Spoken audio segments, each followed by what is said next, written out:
और इटसेल्फ उन्होंने एक्सपोज करी है, आप उनको यूज कर सकते हो। तो रैपिड एपीआई पे जाके आप देख सकते हो कि कौन कौन सी एपीआई है जो किस हद तक फ्री की है, और कुछ उसके बाद चार्जेस आपके पेज पे आ जाते हैं। जी जोहर, आपने हैंड रेस करा है।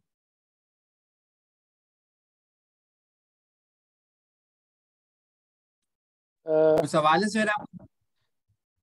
ये सर मेरा सवाल ये कि एपीआई का तो है ना कॉन्सेप्ट है, लेकिन एपीआई इकोनॉमी का कॉन्सेप्ट जो है वो ना मतलब ना क्लियर नहीं है कि हम ना इसको मोनेटाइज कैसे कर रहे हैं। और ये सारा डेटा अगर हम ना डिजाइन करते हैं तो ये सारा डेटा हमें मतलब ना कहाँ से मिलेगा, तो हम उसे डिजाइन करें सर।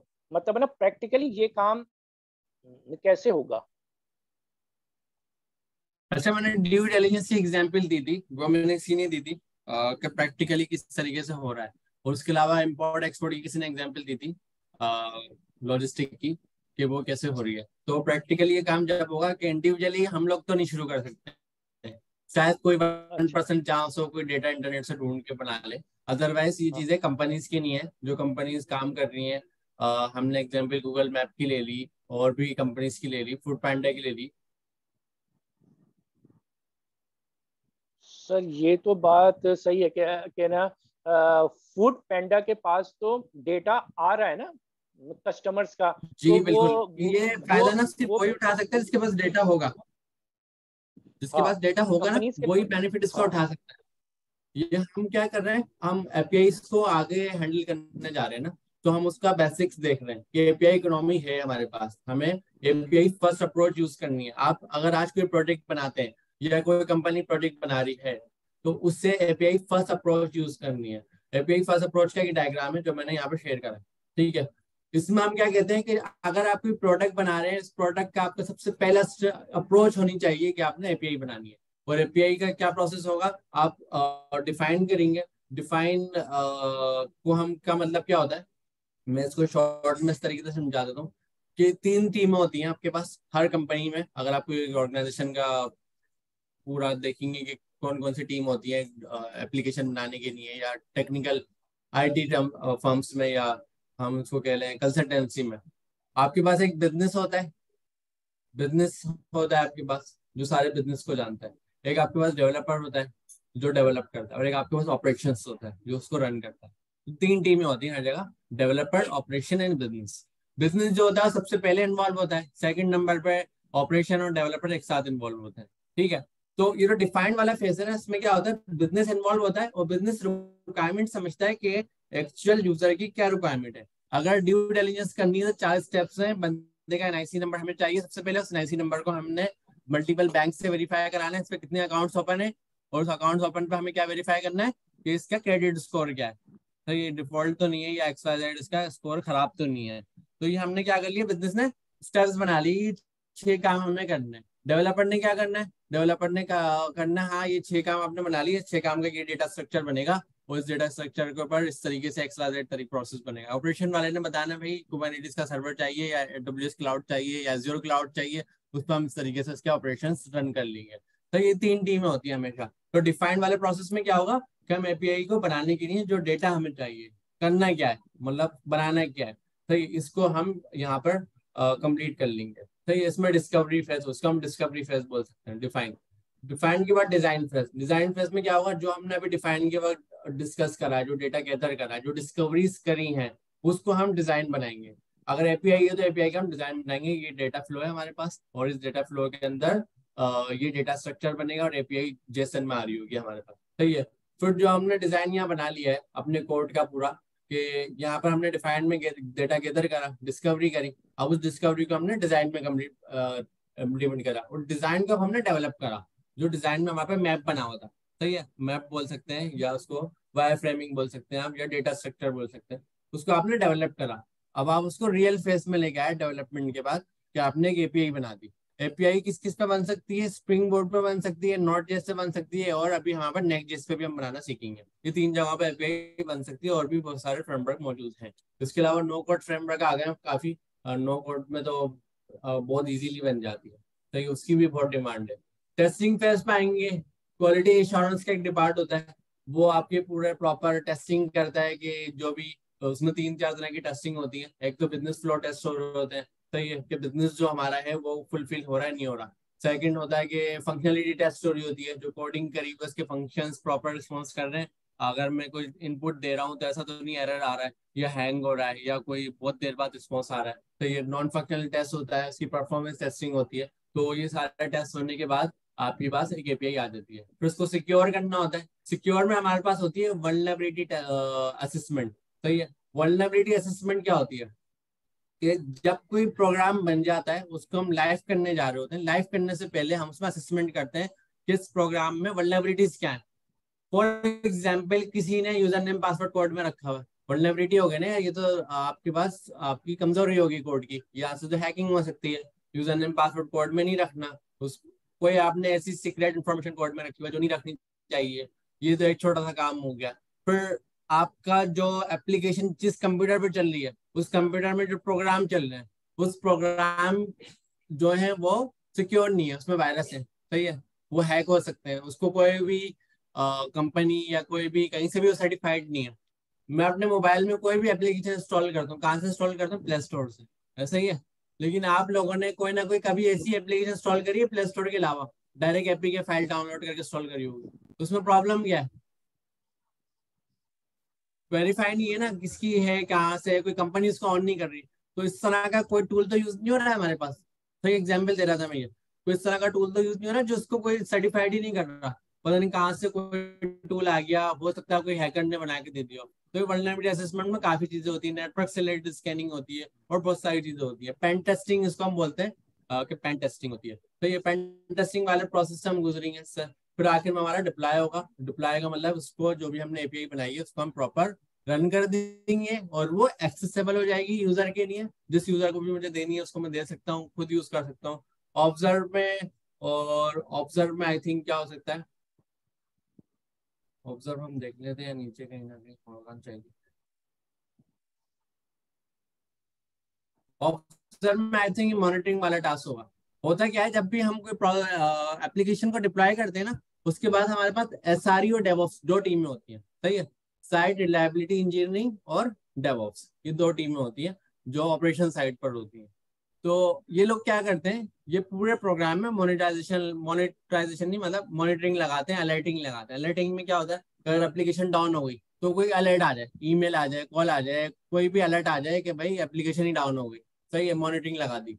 या फॉर एग्जाम्पल एप्लीकेशन स्लो हो रही है या एप्लीकेशन में कोई एरर आ रहा है, बग आ रहा है, तो ये सारे ऑब्जर्व में आते हैं कि हमें अपना जो भी हमने प्रोग्राम रन करा उसको हमें ऑब्जर्व भी करना है। ऐसा नहीं है कि हमने चलाकर छोड़ दिया, अब हमें पता ही नहीं क्या हो रहा है।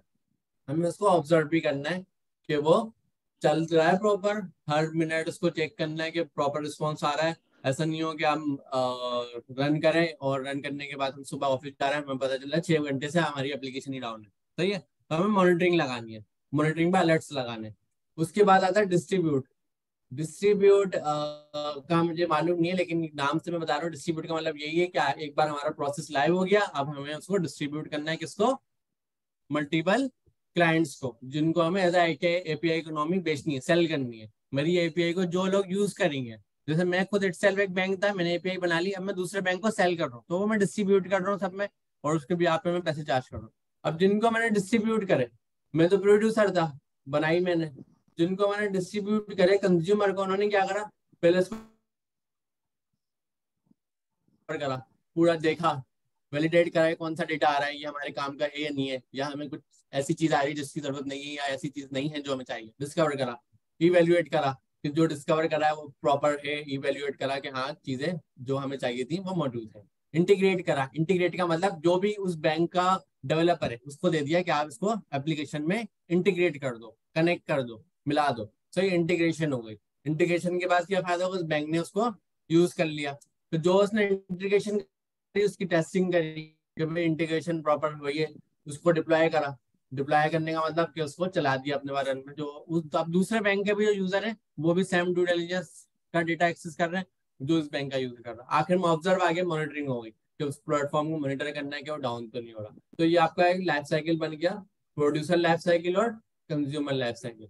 तो एपीआई फर्स्ट अप्रोच को अंदर आप इस प्रोसेस को यूज करते हैं। इसमें कोई सवाल है किसी का? जी। नुकसान हो सकते हैं क्योंकि हम डेटा का अपने डेटा का एक्सेस किसी और को दे रहे हैं ना। 3-4 जगह से नुकसान हो सकता है। सबसे पहले हम टेक्निकल है ना, हम गवर्नेंस की बात नहीं करेंगे, कंप्लायंस की बात हम नहीं करेंगे कि भाई हम किसी का डेटा क्यों किसी को दे रहे हैं। कंप्लायंस की टीम अलग है, वो सोच लेगी। टेक्निकली क्या हो सकता है कि मेरा एक सिस्टम है, उस सिस्टम पर मैंने क्या क्या लगाया। टेक्निकली मैंने उसमें 8 GB रैम लगाई है, 4 कोर का प्रोसेसर लगाया है और स्टोरेज लगाई है, और उसमें नेटवर्क बैंडविड्थ आ रही है 10 MB की। सही है, 10 MB का नेटवर्क आ रहा है और 8 GB रैम आ रही है और 4 वी कोर का प्रोसेसर लगा हुआ है। अब मेरी एप्लीकेशन के पास अगर एक मिनट में 60 सेकंड होते हैं, 60 हिट आएंगे, मतलब 60 अलग अलग लोग उसको कॉल करेंगे, मतलब हिट आएगा उस पर, रिक्वेस्ट आएगी, तो वो रिस्पॉन्स कर देगी, उसको कोई मसला नहीं होगा। लेकिन हो सकता है 60 के बाद जैसे 61 रिक्वेस्ट आए, मेरा सर्वर हैंग हो जाए। सबसे पहला ड्रॉप बैक, क्योंकि मैंने इतने सारे लोगों को सेल तो कर दिया कि भाई ये मेरी प्रोडक्ट है, इसको आप लोग यूज कर सकते हैं, लेकिन कितने लोग इसको यूज कर सकते हैं और वो कितनी लिमिट उनकी होगी। अगर मैं सिर्फ एक यूजर को सेल करूं और वो एक यूजर ही मेरी लिमिट पूरी कर दे, तो लिमिट तो 1 मिनट में 60 रिक्वेस्ट आ सकती थी और एक यूजर ने 60 रिक्वेस्ट पूरी कर दी।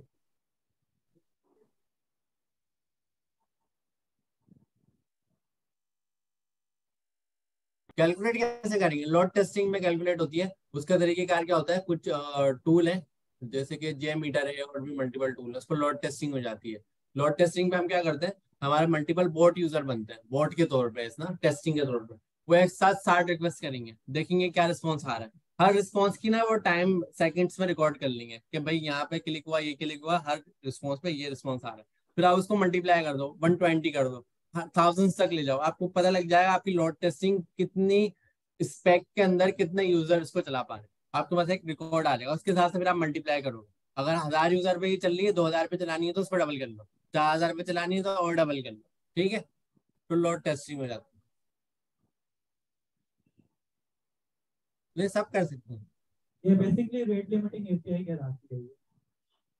आप टेस्ट करने के टाइम पे ना क्या करते हो, आप अपनी एपीआई को आपने उसको ना करवाते हो, जैसे आपका डेटाबेस है या सर्वर है, उसके ऊपर आप एपीआई फिट कराते हो, और इन अ सेंस आप एक उसमें 1000 एपीआई फिट करा सकते हो। इससे ये दूसरे पेज में ना आपका ये होता है, टेस्टिंग भी होती है। यानी आपके पास हो सकता है कोई मेलवेयर या हैक आ जाए, कोई आपके पास ऐसा आता है कि हैकर आपके पास अटैक करता है, तो वो एक दफा में हमारा सर्वर टेस्ट करने के लिए क्या करता है कि आपके उसमें 1000।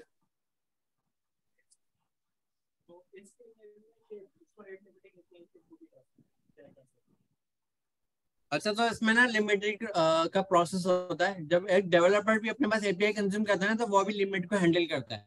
उसको भी पता है मुझे 1 मिनट में 60 रिक्वेस्ट नहीं भेजनी, 1 मिनट में मुझे टोटल मैक्सिमम 4 रिक्वेस्ट भेजनी है, 5 भी नहीं जानी चाहिए। डेवलपर को भी इस चीज का ख्याल रखना है। और जो प्रोवाइडर है एपीआई का, वो भी आपको लिमिट लगा के देगा। जैसे आप 4 से ज्यादा लिमिट, आपको लिमिट आपकी क्लॉक लगा देगा कि भाई आप ज्यादा रिक्वेस्ट कर रहे हैं। अभी हम चैट जीपीटी एक्सेस करेंगे, देखेंगे यही होगा, हम बहुत सारी हिट एक साथ लगाएंगे, चैट जीपीटी मना कर दिया, मैं आपको रिस्पॉन्स नहीं दे रहा, आपने लिमिट आपकी रीच हो गई है, आपने ऑलरेडी अपनी लिमिट पूरी कर ली है, आपने 1 सेकंड में 1 मिनट में जो रिक्वायर एक्सेस थे उससे ज्यादा आपने मुझे रिक्वेस्ट भेज दी है। ठीक है, तो ये लिमिटेड को हम देखना होता है। ये सबसे बड़ा इसमें प्रॉब्लम होता है, हैंडल करना लिमिट को। क्या हमने 10-100 लोगों को एपीआई तो दे दी, अब वो 100 लोग एक्सेस कितना कर रहे हैं, हमारा सिस्टम तो डाउन नहीं हो रहा, सिस्टम को भी तो देखना ना, मेंटेन करना, उसके हिसाब से चीजें होती हैं।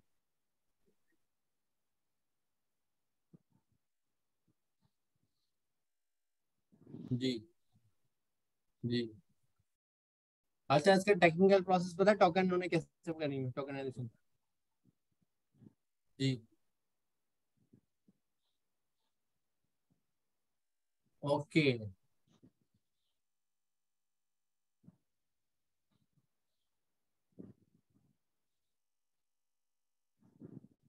ओके, तो वो आपके अंदर टैक्स इनपुट के बाद जो आउटपुट आ रहा है ना, वो आपको टोकन के पास ना एक बैंडविड्थ है। अगर आपने फॉर एग्जांपल इसकी एग्जांपल और भी तरीके से ले सकते हैं, आपने टोकन को जब यूज करा, उस टोकन के पास एक बैंडविड्थ है कि इतनी बैंडविड्थ का ही टोकन है, इतना ही रिस्पॉन्स आएगा, उसके बाद आपका रिस्पॉन्स नहीं आएगा। सही है, अगर आपने ज्यादा टोकन दी, ज्यादा बैंडविड्थ हो गई, 500 टैक्स में रिस्पॉन्स आ रहा है, और ज्यादा टोकन दिए 5000 रिस्पॉन्स आएगा। फॉर एग्जाम्पल आपने कहा किसी को मुझे ब्लॉग लिख दो, चैट जीपीटी को आपने कहा ब्लॉग लिख दो, मतलब आपने उसको टोकन दे दी 10 टोकन, 10 टोकन के ऊपर आपको ब्लॉक नहीं देगा जितना 10 टोकन में आ सकता है, उसकी बैंडविड्थ है। अगर आप उसको 1000 टोकन दोगे तो फिर आपको अच्छा सा बड़ा सा ब्लॉक लेके देगा नहीं बीच में, समझ गए? तो थैंक यू आपको समझाने के लिए। तो एपीआई फर्स्ट इकोनॉमी समझ में आ गई, एपीआई फर्स्ट अप्रोच समझ में आ गई।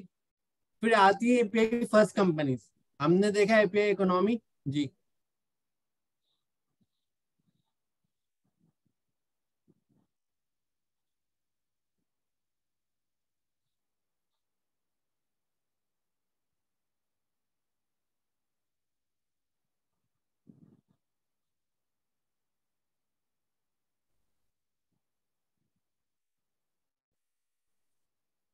कभी भी कोई भी सर्विस बाय करते हैं ना, ये सर्विस हो गई ना हमने एपीआई की सर्विस, तो उसमें ना एक एसएलए साइन होता है, उसको हम बोलते हैं सर्विस लेवल एग्रीमेंट। उस सर्विस लेवल एग्रीमेंट में कंपनी एसएलए आपके साथ साइन करती है, ये सारी सर्विसेज हैं जो हम आपको प्रोवाइड कर रहे हैं, मतलब हम आपसे ये चार्जेस ले रहे हैं, और ये सर्विस की अवेलेबिलिटी और ड्यूरेबिलिटी होगी।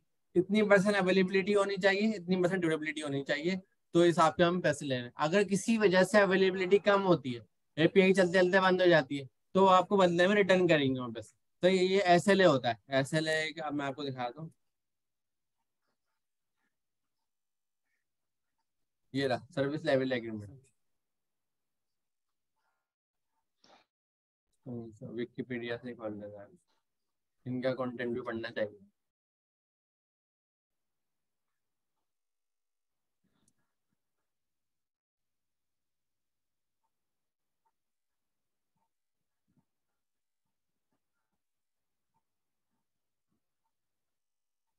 ठीक है, देखें ये एसएलए होता है, ताकि ऐसा ना हो ना आपने एक चीज परचेज कर ली वो आपको मिली नहीं रही।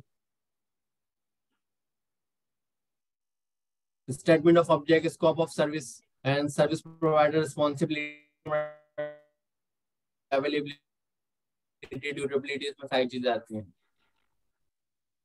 सर्विस लेवल एग्रीमेंट सही है, ये चीजें तो हो गई जी।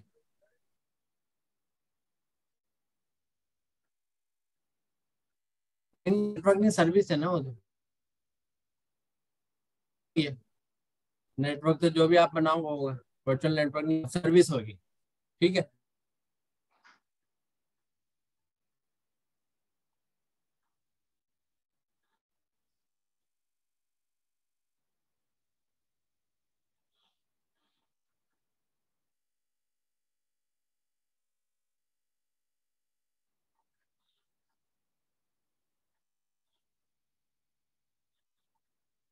ओके, एक मिनट स्क्रीन शेयर कर देता हूँ आपसे।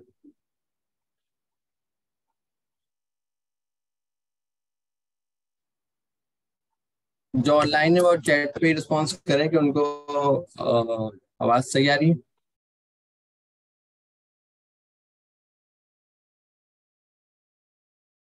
ठीक है, okay thank you.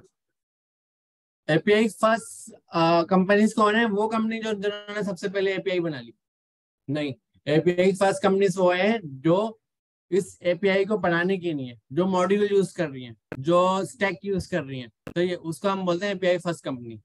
For example, आप एपीआई फर्स्ट अप्रोच पे गए, एपीआई फर्स्ट अप्रोच पे जब आप एपीआई बनाने के लिए जाओगे, फर्स्ट अप्रोच पे तो आपने ये करा ना कि पहले एपीआई डिजाइन करनी है।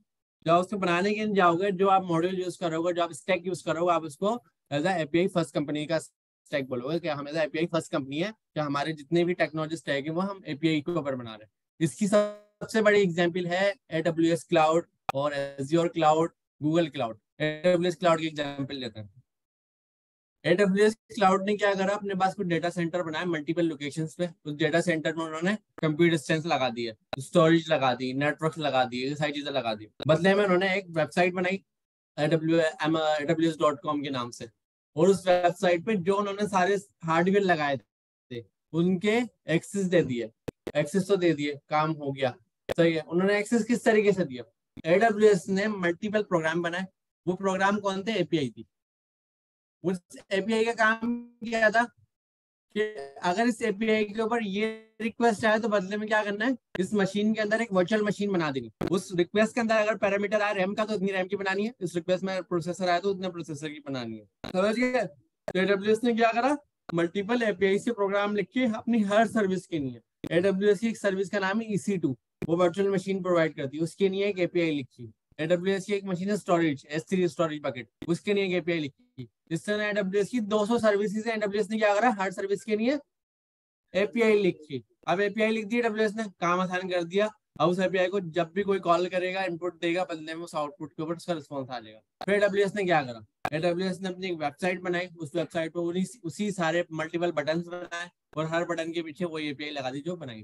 फिर AWS ने क्या करा, अपने पास एक कोडिंग के ऊपर कमांड लाइन अपनी पूरी स्क्रिप्ट बनाई।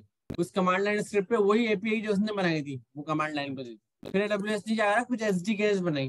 पाइथन डेवलपर है, वो AWS को डायरेक्ट यूज करना चाह रहा है अपने कोड में, तो उसकी सॉफ्टवेयर डेवलपमेंट किट बनी, AWS ने बनाई, उसने सेम एपीआई को कॉल कर दिया। जावा की एपीआई, जावा की एसडीके बनी, सेम एपीआई कॉल होगी। नोड.js की एसडीके बनी, सेम एपीआई कॉल होगी। AWS को क्या फायदा हुआ, एक प्रोग्राम बनाया, यूज का हो रहा है, फ्रंट एंड पे भी हो रहा है, कमांड लाइन प्रॉम्प्ट पे भी हो रहा है, एसडीकेस में भी यूज हो रहा है, मल्टीपल जगहों पे यूज हो रहा है। तो AWS पूरा एपीआई कवर बना हुआ है। AWS का जब आप क्लाउड ओपन करोगे, जितनी भी आप बटन दबाओगे ना, हर बटन के पीछे एक एपीआई कॉल हो रही है।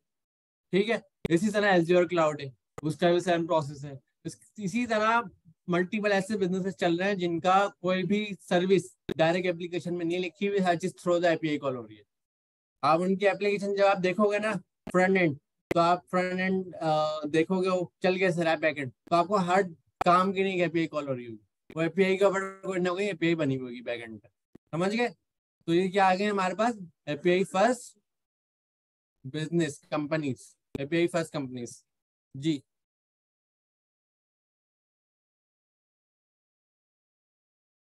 एसडीके की जरूरत क्यों पड़ती है? फॉर सपोज मेरा ये एंड्रॉइड है, एंड्रॉइड के अंदर एक कैमरा है, वो कैमरा का सारा फंक्शन किसके पास है, एंड्रॉइड के ऑपरेटिंग सिस्टम के पास है, ऐसा ही है ना। लेकिन मैं अपनी एप्लीकेशन से इस कैमरे को मॉडिफाई करना चाहता हूँ। फॉर एग्जाम्पल, मैं अपनी एप्लीकेशन से इस कैमरे के क्या क्या एक्सेस लेना चाह रहा हूँ, कैमरा ओपन करना है, क्लिक करना है, ब्राइटनेस सेट करनी है, कुछ फिल्टर लगाने हैं, और क्या करना है, क्लिक करके वीडियो पिक्चर को सेव कर देना। अब ये कैमरा किसकी प्रोडक्ट है, एंड्रॉइड की, और उसको एक्सेस कौन से आ सकता है, एंड्रॉइड का ऑपरेटिंग सिस्टम। लेकिन मैं जावा डेवलपर हूँ और मैं चाह रहा हूँ मैं अपने जावा से इसका काम एक्सेस करूँ। तो उस एंड्रॉइड ने मेरे लिए क्या आसानी करी, एंड्रॉइड ने मुझे एसडीके बना के दी थी कि ये आप एंड्रॉइड की एसडीके यूज करो, बदले में एंड्रॉइड का कैमरा आप अपने हिसाब से चलाओ, क्लिक करना है, ओपन करना है, जूम करना है, जूम इन जूम आउट, वो सारा आप किससे कर रहे हैं, आप जावा के कोड से। अब एंड्रॉइड को तो नहीं पता ना, आप जावा लिखोगे, आप कोडलिन लिखोगे, उसने आपको एसडीके बना के दे दी आपकी प्रोग्रामिंग लैंग्वेज के हिसाब से। अब आप इसका कैमरा एक्सेस कर रहे हो। ये मैं एक छोटी सी एग्जांपल दे रहा हूँ। इसी तरीके से मल्टीपल ऐसी प्रोडक्ट्स हैं जो उनकी अपनी कोर चीज है, आप चाहते हैं उसकी कोर को एक्सेस करना अपने कोड से। AWS की कोई कोर चीज है, मैं चाहता हूँ मैं उसको कोड से एक्सेस करूँ, तो उसने एसडीके मुझे प्रोवाइड करनी है। बिल्कुल कोड लेवल पे आपको उसकी कोर प्रोडक्ट एक्सेस करनी है, अदरवाइज तो आप बना लेंगे ना, कोर प्रोडक्ट एक्सेस करनी है तो आपको एसडीके चाहिए। ठीक है जी। और कोई? एसडीके भी वो एपीआई को कॉल कर रही होगी ना, हर चीज एपीआई को कॉल कर रही होगी। एसडीके का मतलब क्या है, एसडीके का मतलब ये है कि मैंने क्या करा, मेरा ये पूरा सिस्टम ना C++ पे लिखा हुआ है। अब आप हैं जावा डेवलपर, अब मार्केट में जो मेरी प्रोडक्ट को यूज कर रहा है 70% जावा डेवलपर है, अब वो तो C++ नहीं सीखेंगे, नहीं सीखेंगे ना। मैंने क्या करा, मैंने जावा डेवलपर्स को बिठाया और उनसे एक कोड लिखवाया, वो कोड कंपाइल होकर C++ बनाता है। क्या करता है, कंपाइल होकर C++, मतलब फॉर एग्जाम्पल आप सारे जितने भी लोग बैठे हुए हैं सब चाइनीज स्पीकर हैं, हम दो उर्दू स्पीकर हैं, ठीक है। अब हमारे पास सभी चाइनीज, हम उर्दू बोल के क्या करेंगे, क्या करेंगे, है ना। तो हमने ट्रांसलेटर बनाया, ट्रांसलेटर का काम क्या है कि जो भी चाइनीज बोले उर्दू में ट्रांसलेट कर दो। वही काम ऐसे हुआ कि C++ का प्रोग्राम था, जो भी जावा लिखे उसको किस में कन्वर्ट कर दो। तो हमने ऐसा प्रोग्राम लिखा, उस प्रोग्राम का हमने नाम दे दिया एसडीके। अब जो भी उस प्रोग्राम को इंस्टॉल करेगा वो लिखेगा जावा, C++ में कन्वर्ट होगा। ठीक है, समझ आ गई? एसडीके का कॉन्सेप्ट बता रहा हूँ क्यों एसडीके लिखी। तो मल्टीपल ऐसे प्रोग्राम्स हैं जो एसडीके किस किस में बनाते हैं, जावा। अब AWS के एसडीके दिखाता हूँ उसने किस किस में बनाई है।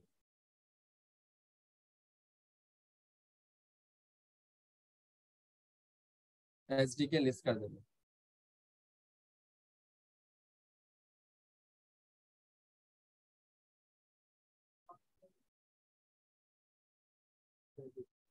बिल्कुल। देखें एजप्लेट ने एसडीके किस किस में बनाएंगे, C plus plus, Go, Java, JavaScript, Kotlin, dot net, Node JS, PHP, Python, Ruby, Rust, Swift. तो इतने सारे समझ लें कि ये सब अपने ट्रांसलेटर्स हैं, अलग अलग लैंग्वेज के लोग हैं जो आ रहे हैं एडब्ल्यूएस की सर्विस को डायरेक्ट एक्सेस कर रहे हैं, डायरेक्ट एक्सेस कर रहे हैं। जैसे मोबाइल के कैमरा था ना, वो डायरेक्ट एक्सेस हो रहा है आपकी प्रोग्रामिंग लैंग्वेज से। तो ये सॉफ्टवेयर डेवलपमेंट किट इसे हम बोलते हैं। तो एज अ डेवलपर को आप दूसरी लैंग्वेज नहीं सीखनी एडब्ल्यूएस चलाने के लिए, डेवलपर को अपनी लैंग्वेज को यूज करते हुए उसकी प्रोडक्ट को एक्सेस करना थ्रू द एसडीके। ठीक है, और कोई सवाल? एपीआई तो हमारे पास क्लियर हो गई। अब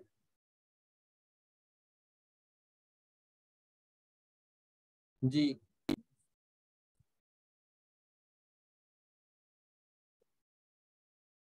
जी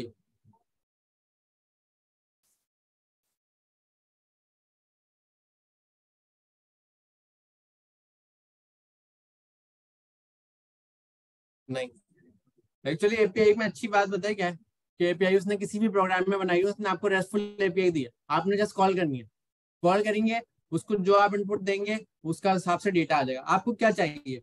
हर एपीआई, कोई भी एपीआई जब बनती है उसका एक डॉक्यूमेंट बनता है।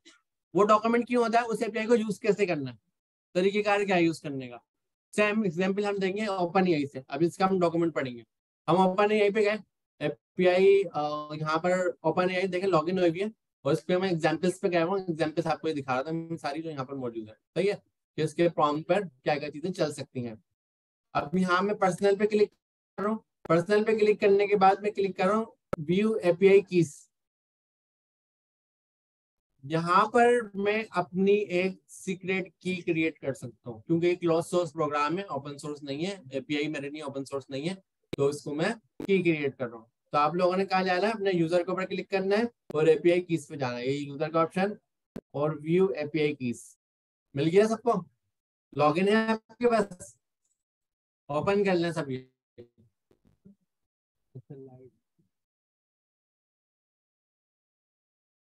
जो ऑनलाइन है उनको उनके पास ऑलरेडी ओपन एआई अगर लॉगिन है, तो आप ओपन एआई स्पेस एपीआई लिखें गूगल पे, उस वेबसाइट पे जाएं, उसको लॉगिन करें, अपने पर्सनल में आए, पर्सनल में आके व्यू एपीआई की इस पे चले जाएं, बिल्कुल कस्टम एपीआई बना सकते हैं।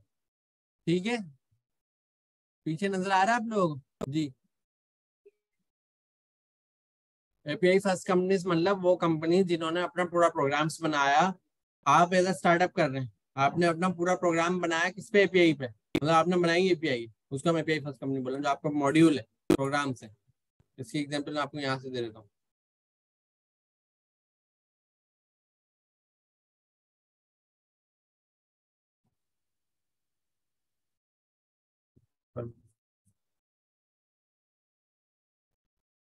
ये रहा,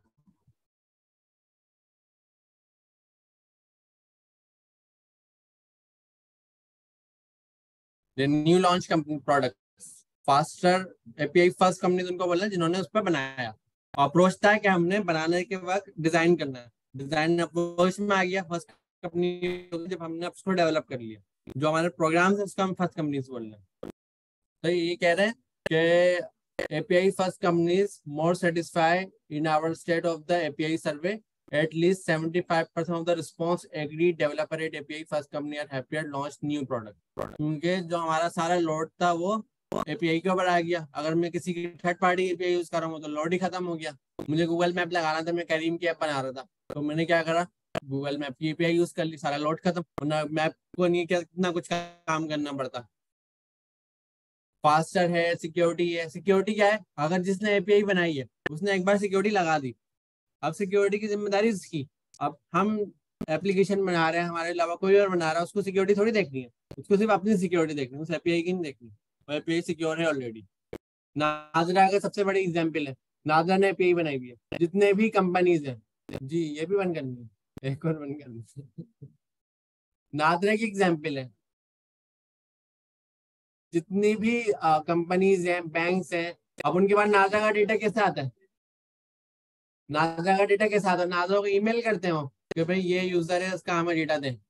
नाजरा ने एक एपीआई दी हुई है, वो एपीआई मल्टीपल कंपनीज ने अपने पास लगाई हुई है। उस एपीआई के ऊपर रिक्वेस्ट भेजते हैं, बदले में रिस्पॉन्स आ जाता है। बस हम नाजरा को पे करते हैं। एपीआई इकोनॉमी, नाजरा भी एपीआई इकोनॉमी पे चल रहा है, तो ये सारी चीजें एपीआई फर्स्ट अप्रोच के ऊपर चल रही है। एपीआई फर्स्ट कंपनी ज्यादा काम कर रही है। मोस्ट प्रोबेबली आप लोगों ने ओपन कर ली है, की क्रिएट कर लें या क्रिएट न्यू की कर लें? हो गई सबके पास?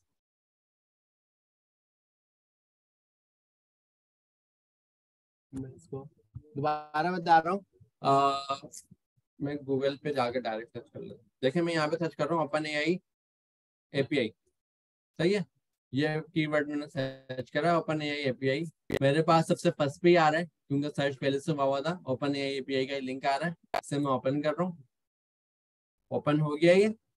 इससे लॉगिन करना है सबसे पहले। अगर लॉगिन करने से पहले साइन अप होता है, जो मैंने ऑलरेडी करा हुआ है। अगर किसी के पास साइन अप भी नहीं है तो वो पहले कर ले। लॉगिन हो गया, आगे बढ़े। ऑनलाइन में तो कोई प्रॉब्लम नहीं है, सही है। अब मैं यहाँ पर चैट जीपीटी डाली है, मैं एपीआई पे यूज कर रहा हूँ, तो मैं एपीआई के ऊपर क्लिक कर रहा हूँ। एपीआई के ऊपर आ गया मैं। ये सारे ऑप्शन नजर आ रहे हैं मुझे ओवरव्यू में। यहाँ पर ऊपर मेरा जो यूजर है उसके ऊपर पर्सनल नाम है मेरे यूजर का, इस पर मैं क्लिक कर रहा हूँ। क्लिक करने के बाद यहाँ पर ऑप्शन है व्यू एपीआई कीज, इसके ऊपर मैं क्लिक कर रहा हूँ व्यू एपीआई कीज पे। हो गया। जब आप इसको व्यू करेंगे यहाँ पे क्रिएट न्यू सीक्रेट का ऑप्शन है, क्रिएट कर लें। पहले कोई या आपसे टेक्स्ट मांगेगा और टेक्स्ट लिख दें, उसके बाद जो भी सीक्रेट आएगा उसको कॉपी कर लेना, तो ये ऑन चले जाएगा। वो सीक्रेट आएगा एक आपके पास नंबर्स में, एक इनकोडेड नंबर होगा पूरा, उसमें न्यूमेरिक और इंग्लिश कैरेक्टर मिक्स होंगे। जी।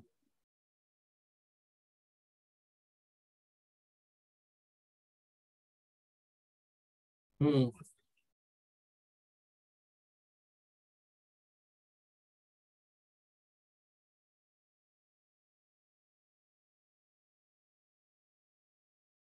वो कुछ प्रॉब्लम आगे देखनी है। ठीक है, आपने की क्रिएट कर ली, कॉपी कर ली अपने पास। सेकंड काम क्या करना है, डॉक्यूमेंटेशन पे आ जाना है। की क्रिएट हो गई, इसको मैं नए टैब पे ओपन कर रहा हूँ, डॉक्यूमेंटेशन पे आ गए।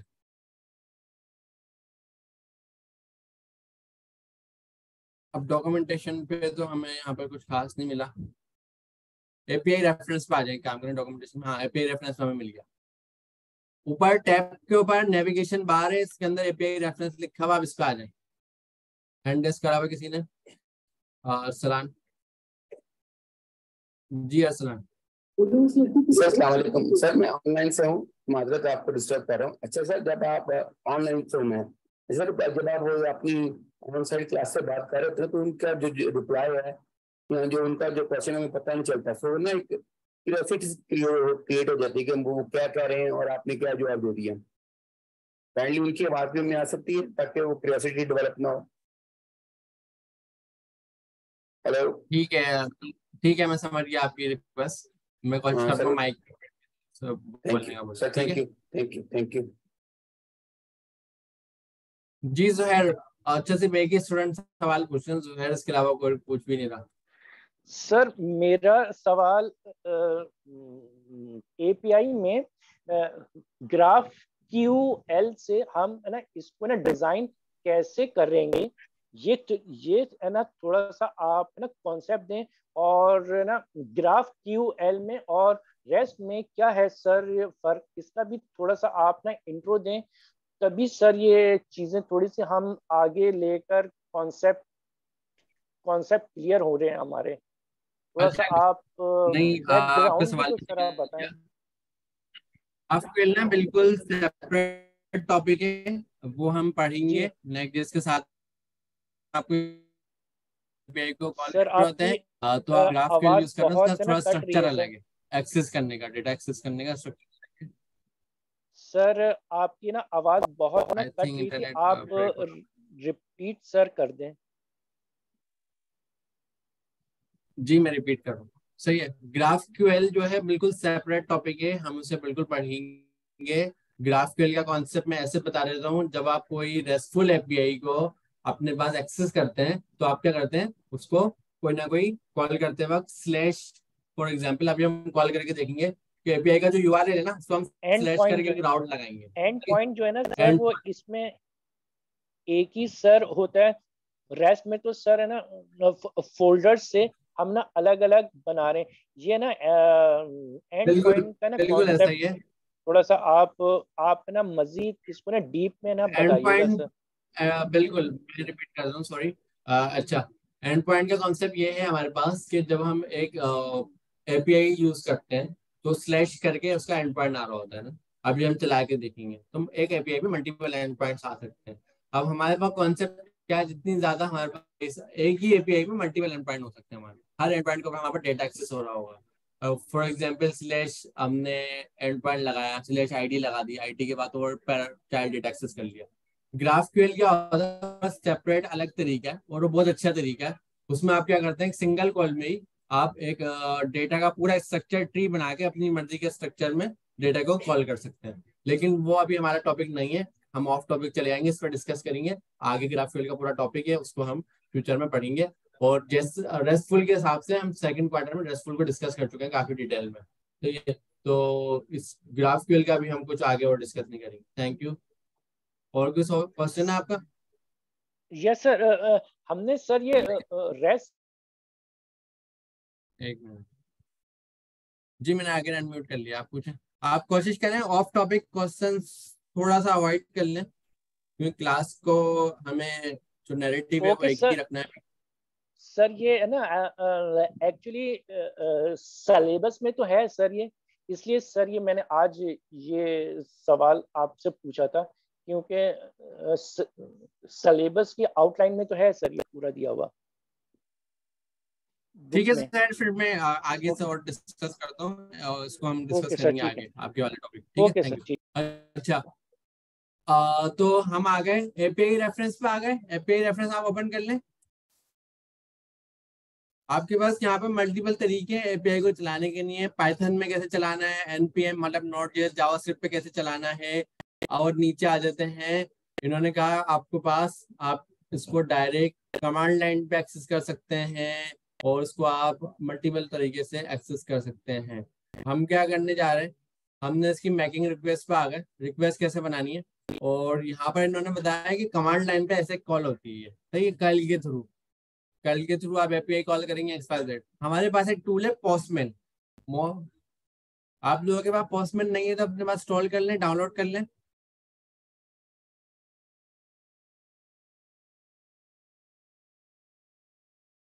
पोस्टमैन का ये टूल ब्राउजर के ऊपर भी ओपन हो जाता है, ये क्लाउड के ऊपर भी मौजूद है, जैसे गिटहब चलता है ना, इस तरह भी चलता है, ये क्लाउड के ऊपर आ जाता है। या तो postman.com ऑनलाइन खोल लें गूगल पे, या तो पोस्टमैन डाउनलोड कर लें। ठीक है, ये मैं बंद कर देता हूँ सारी चीजें।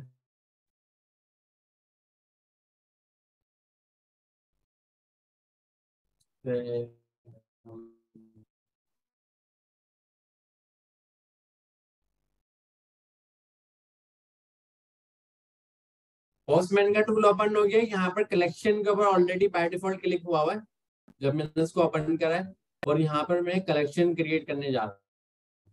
कलेक्शन क्रिएट करने के लिए प्लस का बटन है यहाँ पर, और कुछ और क्रिएट कर दिया। मैं कलेक्शन के ऊपर पहले क्लिक करूंगा।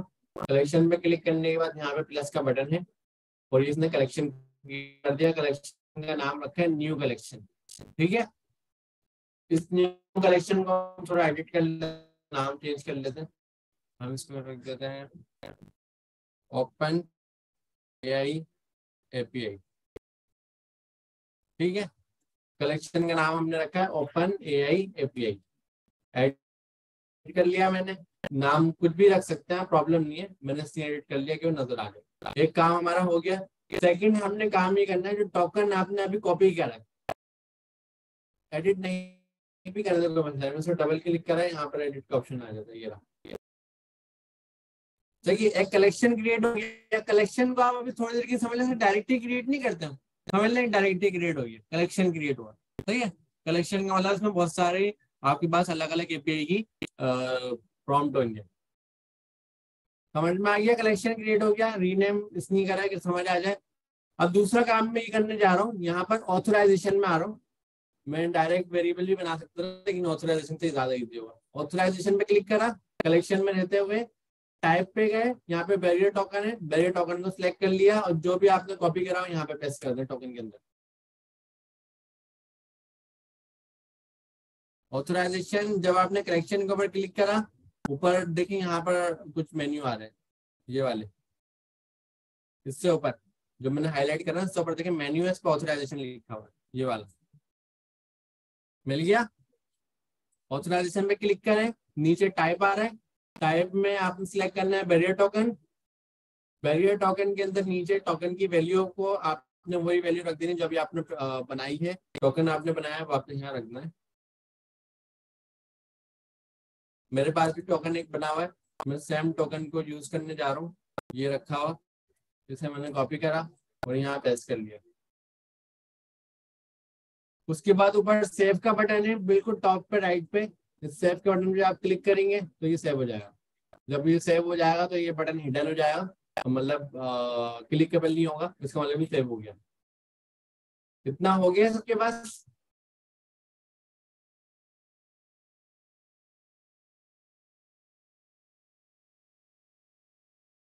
अच्छा, पोस्टमैन आपके पास गूगल पे भी एक्सेस हो सकता है, आप postman.com लिखें, जैसे github.com आता है ना, ऐसे पोस्टमैन भी आ जाता है। डाउनलोड करने का मैंने इसलिए कहा है कि आप उसको फिर बाद में भी चलाएंगे तो डाउनलोड करके चलाएं, कभी इंटरनेट नहीं होता, एक्सपायर्ड प्रॉब्लम हो सकती है।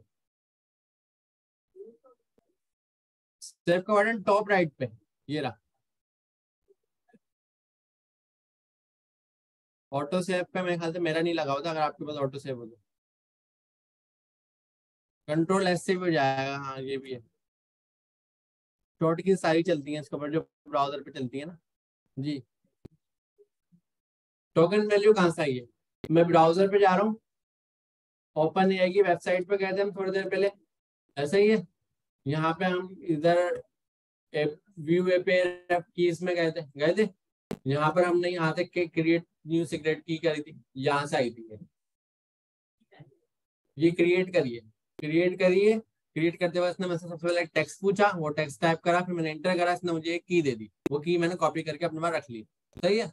अब वो की जो है मेरे पास, जब भी मैं ओपन एआई यूज करूंगा ये वाली की यूज करूंगा, तो किसी से शेयर नहीं करनी है, ये आपकी प्राइवेट की है। सही है। अब दूसरे नंबर पे हम क्या गए, हम यहाँ पर आए, कलेक्शन क्रिएट करा, कलेक्शन क्रिएट हो गया। कलेक्शन क्रिएट होने के बाद ऑथराइजेशन में गए, ऑथराइजेशन में बैरियर टोकन में गए, बैरियर टोकन में उस कलेक्शन के टोकन की वैल्यू को सेव करा, कंट्रोल एस सी भी हो जाएगा, यहाँ पर सेव का बटन। समझ में आ गया इसमें कोई क्वेश्चन किसी का, ऑनलाइन वालों का कोई क्वेश्चन? अकाउंट क्रिएट कर रहे हैं हम जी, पूछे क्वेश्चन दानिश भाई।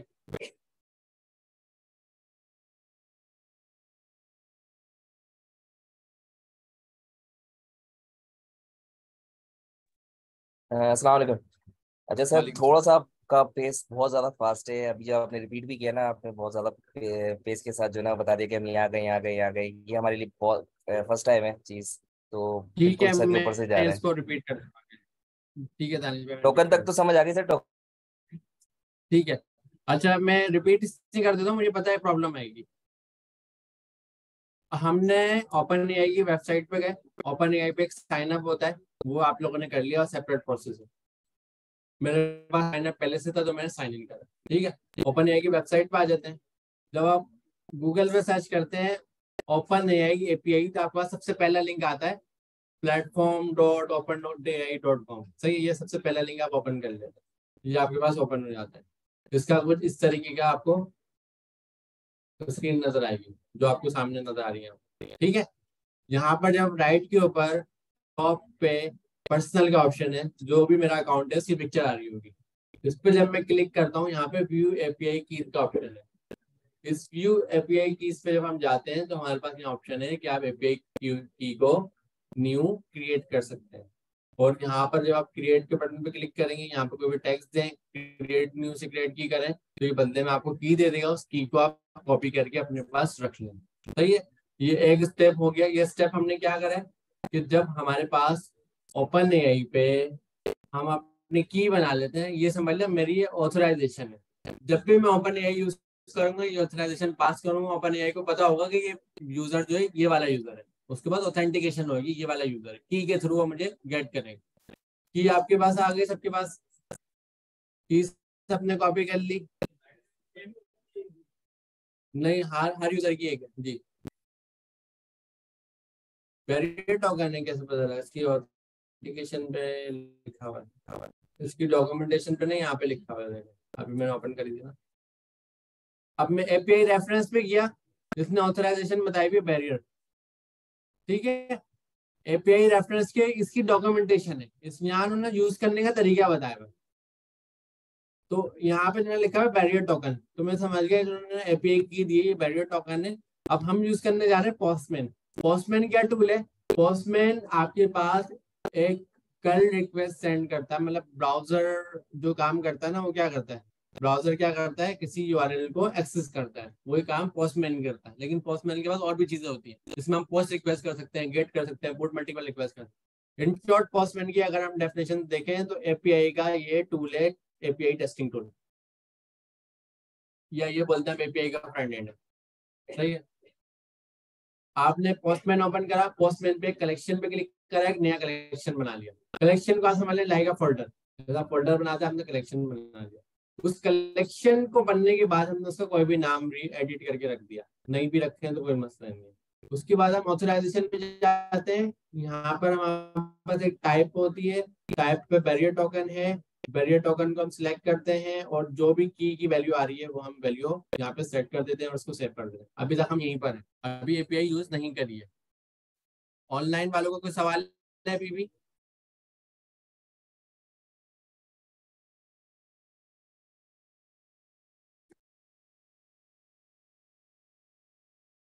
ठीक है, हम आगे बढ़ रहे हैं। सेकंड स्टेप क्या होगा हमारे पास? इस पे राइट क्लिक करूंगा मैं, और ये आपके लिए थोड़ा मुश्किल हो जाएगा, मैं इसको और इजी कर लेता हूँ। ये हटेगा कैसे मेन्यू पर से?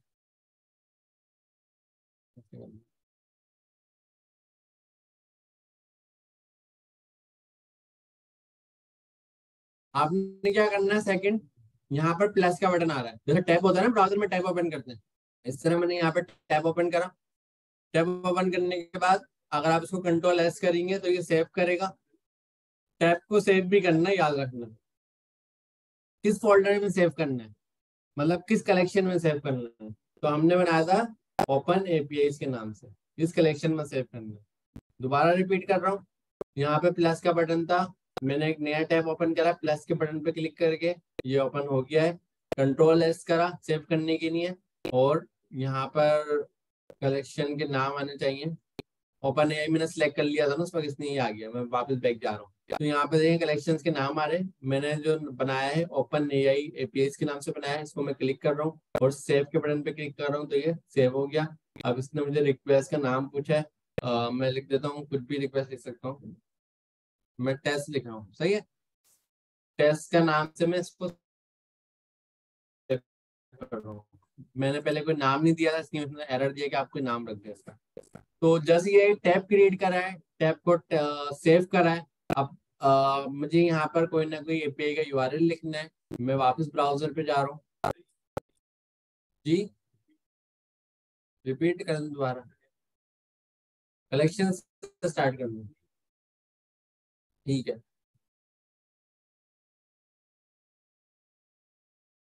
पहले मैं इसको डिलीट कर दूंगा, एक्चुअली ये जूम हो नहीं रहा, तो इसकी थीम ब्लैक कर दूंगा।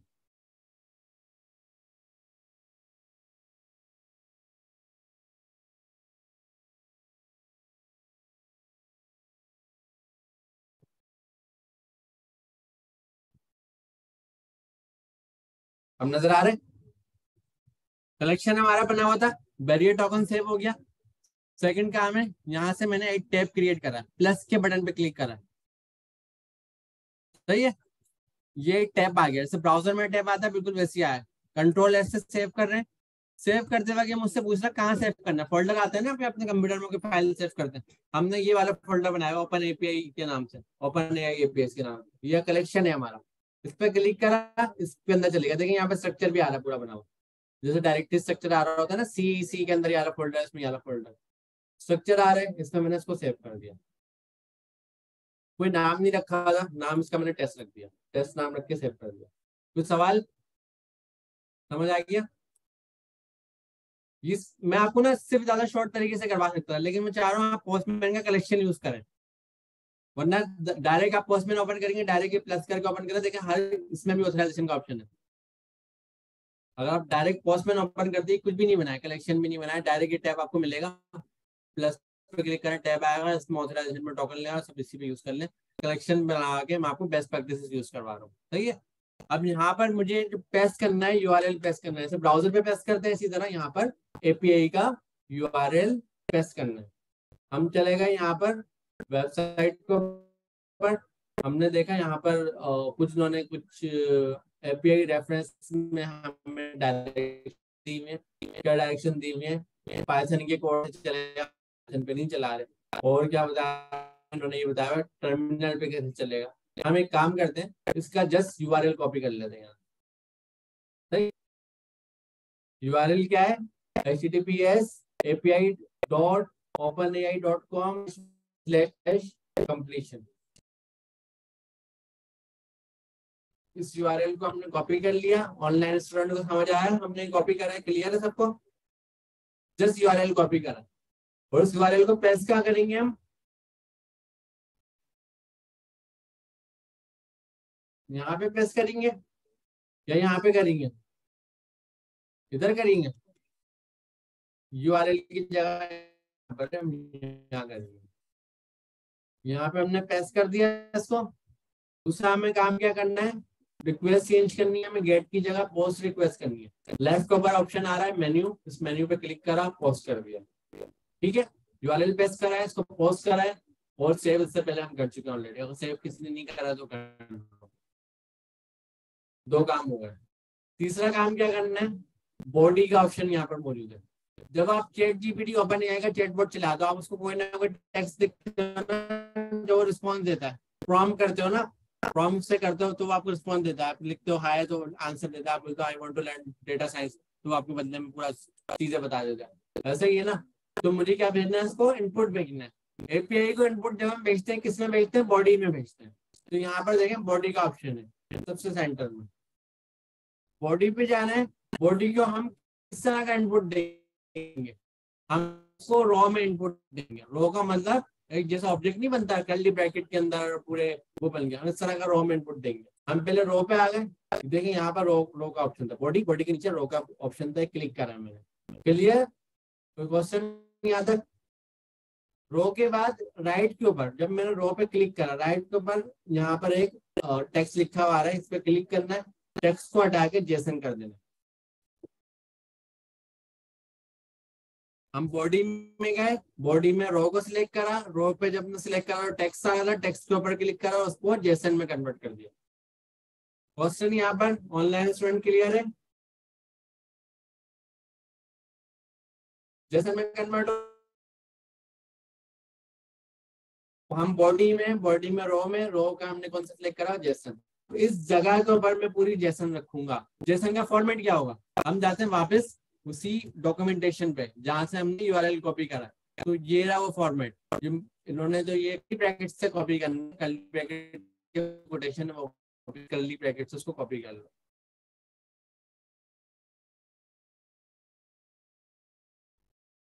अगर फुल मॉडल 3.5 टर्बो ये मॉडल हम यूज कर रहे हैं, बदले में हम उसको एक मैसेज दे रहे हैं, मैसेज के साथ एक टेम्परेचर दे रहे हैं। टेम्परेचर मैं आपको बता दूं क्या होता है इसके बाद। 3 पैरामीटर जा रहे हैं, मॉडल, मैसेज, टेम्परेचर। मॉडल आपको समझ में आ गया, जो भी उन्होंने एआई का मॉडल बनाया हुआ। मैसेज मतलब जो हम उनको मैसेज पास कर रहे हैं। टेम्परेचर क्या है ये हम डिस्कस करेंगे। कोई सवाल किसी का? कॉपी कर लिया, उसको कहाँ पेस्ट करना है, बॉडी में, लेकिन मेक श्योर यहाँ पे जेसन सिलेक्ट होना चाहिए और यहाँ रो होना चाहिए, ये आपने मेक श्योर करना है, क्योंकि ये जो फॉर्मेट मैंने यहाँ पेस्ट करा है ये फॉर्मेट है जेसन फॉर्मेट। तो यही वजह थी, रो सिलेक्ट करनी, मतलब मैं रो में बॉडी भेज रहा हूँ और रो में कौन सी वाली है, जेसन है, इसीलिए हमने ये सिलेक्ट करा है। और यहाँ पर पोस्ट सिलेक्ट करना नहीं भूलना, पोस्ट रिक्वेस्ट हम भेज रहे हैं। कोई सवाल किसी को? क्लियर? सेंड पे क्लिक कर दें, बताएं क्या रिस्पॉन्स आ रहा है।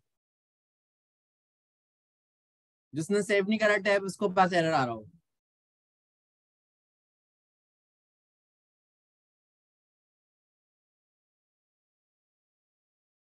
आपके पास ऑथराइजेशन में बैरियर टोकन सेव था, और ये आपने नया टैब बनाया इसको भी सेव करा है। आपके पास आ रहा है तो यहाँ भी आना चाहिए। यहाँ से चल गया, क्या चीज मिस करिए? अगर आपके पास एरर आ रहा है तो यहाँ पे आना चाहिए। ठीक है, जेसन कहाँ से कॉपी करा है? इसकी हम वेबसाइट पर आए, वेबसाइट पर हम स्क्रॉल करते हुए आ रहे थे पढ़ते हुए, तो यहाँ पर ना इसने हमें मैकिंग रिक्वेस्ट का ऑप्शन दिया। सही है, मैकिंग रिक्वेस्ट से हमने यहाँ से यूआरएल उठा लिया, सबसे पहला काम यूआरएल रख दिया। दूसरा काम हमने क्या करा, जो माइनस डी के आगे कोटेशन के अंदर वाला वर्ड है ये कॉपी करा है। कोटेशन कॉपी नहीं करी मैंने ऑब्जेक्ट से कॉपी करा है, कर्ली ब्रैकेट से कर्ली ब्रैकेट तक कॉपी करा है जी।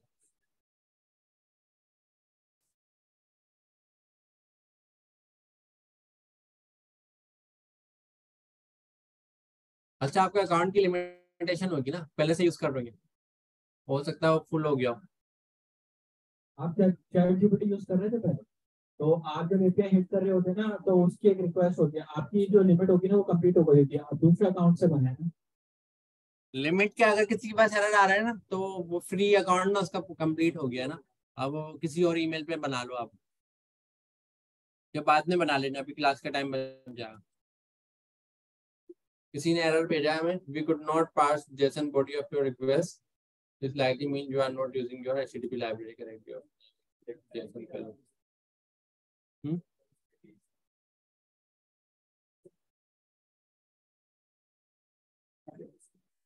इनवैलिड रिक्वेस्ट आ रही है ना, देखें दो प्रॉब्लम हो सकती है दानिश भाई, देखें हमने सारी चीजें 3 बार रिपीट करी है। दो प्रॉब्लम हो सकती है। पहली प्रॉब्लम, ये जो आपका टैब है ये इस फोल्डर में सेव नहीं है। इस फोल्डर में सेव क्यों करवा रहे हैं? इस फोल्डर में हमने ऑथराइजेशन टोकन रखा हुआ है, बैरियर टोकन, इसीलिए सेव करवा रहे हैं, अदरवाइज जरूरत नहीं है। अदरवाइज आपके पास दूसरा ऑप्शन है, आप डायरेक्ट जो रिक्वेस्ट आपकी बन रही है यहाँ पे ऑथराइजेशन का ऑप्शन है, आप यहाँ पर भी ऑथराइजेशन रख सकते थे, लेकिन मैंने आपको बेस्ट प्रैक्टिस यूज करवाई है। आप कंफर्म कर लें ऑथराइजेशन अगर आपके पास है, पहली चीज आपने कंफर्म करी ऑथराइजेशन एडिड है, दूसरी चीज आपने कंफर्म करी ऑथराइजेशन कलेक्शन में एडिड है, तो कलेक्शन के अंदर इसको सेव होना चाहिए। अगर कलेक्शन में आपने इसको सेव नहीं करा तो आप यहाँ पर ऑथराइजेशन ऐड कर दें, आपकी मर्जी, कहीं भी कर सकते हैं। ऑथराइजेशन का पार्ट पूरा हो गया, जो हम 5 बार रिपीट कर चुके हैं ऑलमोस्ट। उसके बाद हम आते हैं पोस्ट रिक्वेस्ट, यहाँ से सिलेक्ट करते हैं, यहाँ पर हम अपनी एपीआई की यूआरएल रखते हैं, फिर नीचे हम बॉडी सिलेक्ट करते हैं, बॉडी में रो सिलेक्ट करते हैं, रो में जेसन सिलेक्ट करते हैं, ये चीजें मेक श्योर कर लें। उसके बाद हम ये कॉपी पेस्ट करते हैं। कॉपी पेस्ट आप मेरा फॉर्मेट देख लें, कहीं भी कोई कोटेशन नहीं आ रही, डायरेक्ट कर्ली ब्रैकेट से कर्ली ब्रैकेट कॉपी करा है। और इसमें 3 चीज है, मॉड्यूल है, मैसेज है, टेम्परेचर है। अभी भी किसी के पास लिमिट एक्सेस का एरर आ रहा है तो वो तो दैट्स बात है, अकाउंट उसका कंप्लीट हो गया है, उस पर और लिमिट नहीं है। और इसके अलावा कोई एरर आ रहा है किसी के पास? यूआरएल यही कॉपी करा आपने, https ओपन यही,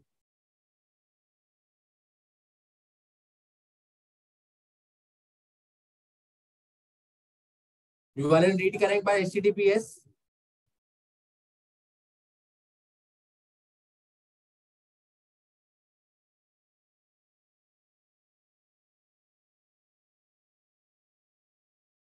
v1 है।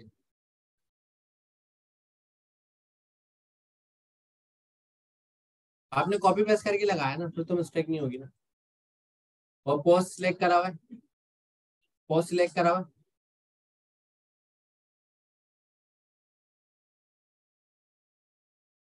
सही है। और बैरियर टोकन रखा हुआ है आपने, वो कलेक्शन में रखा हुआ है पेरेंट पे।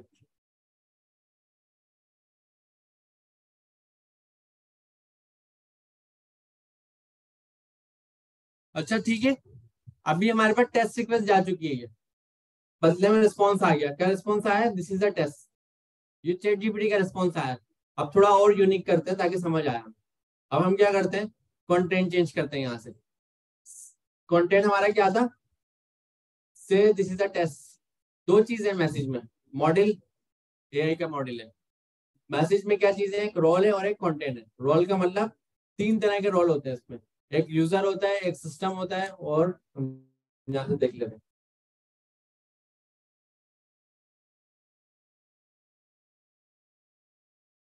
यहाँ भी लिखा हुआ देखें ये वाले।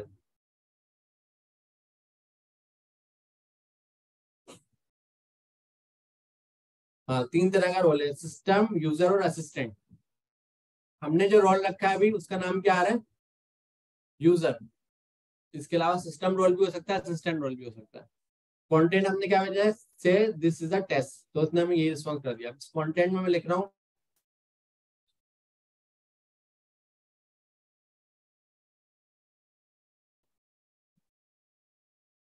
मैं यहाँ पे लिख रहा हूँ I want to learn Next JS. Content में कंटेंट चेंज कर रहा हूँ जी, पूछे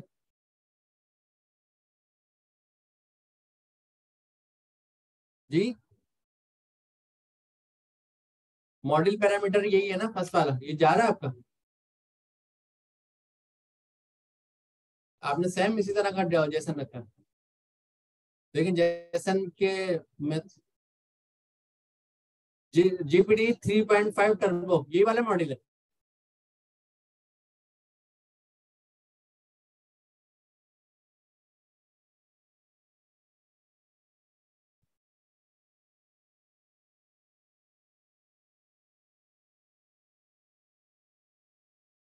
इस फोन में वाइट में प्रॉब्लम हो रही है, इसमें ज्यादा नजर आ रहा है।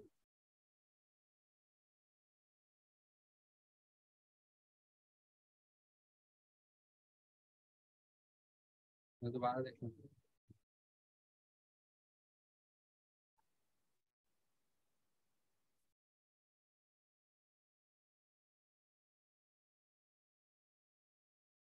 नहीं यही सही है। नहीं आप आगे आ जाए, जगह है, पूरी जगह रो खाली है।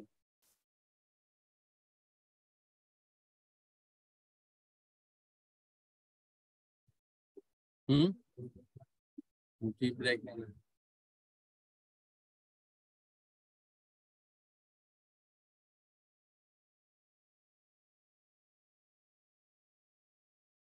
बॉडी आप लोग क्या भेज रहे हैं?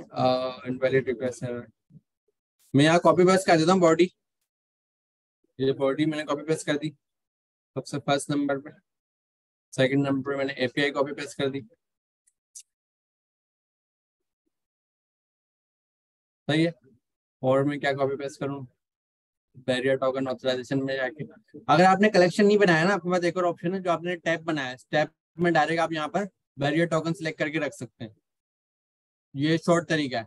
मैंने आपसे फोल्डर इसलिए बनवाया है कि एक बार आपने अगर फोल्डर कलेक्शन में रख दिया ना, तो आप इसके अंदर जितनी भी टैब बनाएंगे तो आपको कहीं भी रखने की जरूरत नहीं है, एक जगह रख दिया।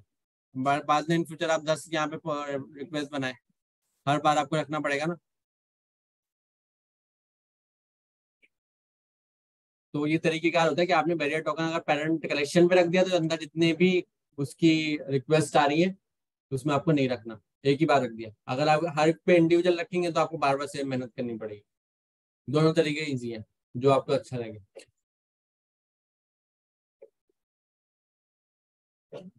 कोई सवाल किसी का अभी भी? अच्छा, हम क्लास को आगे बढ़ाते हैं क्योंकि ना टाइम हमारे पास कम है। ऑलरेडी 2:30 हो गए और 3:30 पे क्लास एंड हो जाएगी हमारी।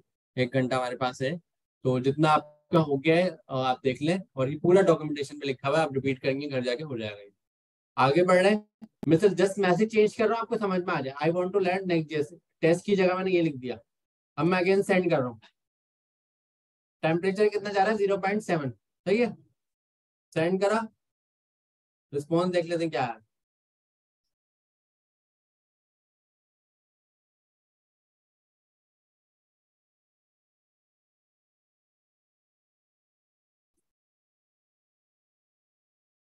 रिस्पॉन्स में वही सारी चीजें, लेकिन यहाँ देखें कंटेंट में क्या है। मेरे पास पूरा रिस्पॉन्स आया, ग्रेट कर रहा, some step to get started with learning Next. सही है, मेरे पास ये रिस्पॉन्स आ गया कंटेंट में। अगर मैं नीचे चेक करूँ, वही मैं जब उसको सॉल्व करा आपको कंटेंट नजर आ रहा हूँ। चैट जीपीटी एपीआई काम कर रही है, रिस्पॉन्स आ रहा है प्रॉपर। अब मैं आपको बताना चाह रहा हूँ टेम्परेचर क्या होता है। देखें, जब भी कोई इस तरह के एआई मॉडल होते हैं ना, तो एआई लर्निंग कितने टाइप्स की होती है? जो मेरी नॉलेज में आपके पास सुपरवाइज लर्निंग होती है, और सुपरवाइज लर्निंग के पास क्या होता है? लेवल डेटा होता है। अनसुपरवाइज लर्निंग होती है, उसमें क्या होता है? लेबल डेटा नहीं होता। लेबल डेटा का मतलब क्या, पहले से मेरे पास डेटा है जो लेबल है टारगेट वेरिएबल्स में, सही है, और अनसुपरवाइज में नहीं है। फिर सबसे इंपॉर्टेंट चीज होती है रीइंफोर्समेंट लर्निंग। रीइंफोर्समेंट लर्निंग का मतलब क्या होता है कि वो सिचुएशन के हिसाब से देखेगा, मतलब उसको कोई टास्क दिया, उसने सिचुएशन समझी, उसी वक्त उसको सीखना है भाई ये सिचुएशन को कैसे हैंडल करूंगा। रीइंफोर्समेंट, सही है ना। रीइंफोर्समेंट में पैसिव और एक्टिव होते हैं। पैसिव वो होता है कि वो पहले से प्रीपेयर करके रखता है रीइंफोर्समेंट। कभी भी कोई सिचुएशन आए, फॉर एग्जांपल मैं आपके साथ कोई गेम खेल रहा हूँ, चेस का गेम खेल रहा हूँ, उसमें कौन सा होगा, उसमें होगा रीइंफोर्समेंट कि भाई टास्क के इनपुट के हिसाब से डिसीजन लेना है। एआई ने क्या करना है, इनपुट के हिसाब से डिसीजन लेना है कि इसको क्या रिस्पॉन्स करें। हो सकता है चेस खेलते वक्त आपने आगे कौन सा मतलब स्टेप लिया है बदले में, उसको वो स्टेप सोच के लेना, सही है, रीइंफोर्समेंट। लेकिन वो स्टेप उसके बाद पहले से सारे पैटर्न्स हैं, उसके बाद पैसिव पैटर्न्स ऑलरेडी, तो पैसिव स्टेप्स में चल रहा है। अगर वो खुद से कोई नया डिसीजन लेता है तो वो एक्टिव में आ गया, सही है। तो ये सारे एआई के टाइप्स होते हैं। तो टेम्परेचर क्या होता है, अब देखें इसने मुझे रिस्पॉन्स कैसा करा है, कितना इसने मुझे डाइवर्सिफाइड रिस्पॉन्स करा है। अगर आप इस रिस्पॉन्स को पढ़ेंगे, बहुत डाइवर्सिफाइड रिस्पॉन्स है। तो एआई ने क्या करा है, एआई को पता है कि भाई यूजर को किस तरह का रिस्पॉन्स चाहिए, उन्होंने टेम्परेचर बनाया। टेम्परेचर होता है 0 से लेके 1 तक, मतलब 0, 0.1, 0.2, 3, 4, 5, 0.9 और 1।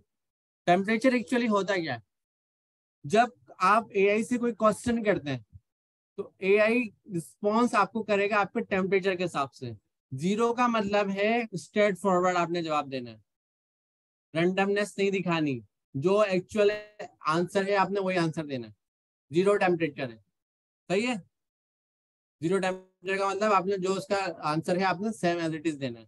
अगर आप टेम्परेचर को बढ़ाते हैं, 0.5 करते हैं, मतलब आपने रैंडमनेस बढ़ा दी, अब वो अपने हिसाब से रैंडम रिप्लाई करेगा, डाइवर्सिफाई करके देगा आपको, मल्टीपल चीजें ऐड करेगा। अगर आपने टेम्परेचर 1 कर दिया पूरा, तो मतलब आपका आंसर फुल 99% रैंडम आएगा, रैंडमनेस के साथ आएगा। यहाँ पे मैं क्या कर रहा हूँ, इसको 0.1 कर रहा हूँ। अब पता नहीं 0.1 पे सपोज करेगा नहीं करेगा, हो सकता है एरर दे दे। टेम्परेचर मैंने 0.1 करा और रिक्वेस्ट सेंड कर दी।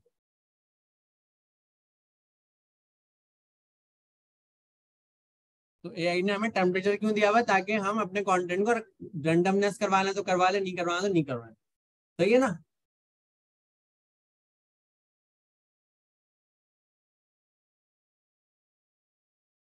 जीरो करके कर रहा हूँ।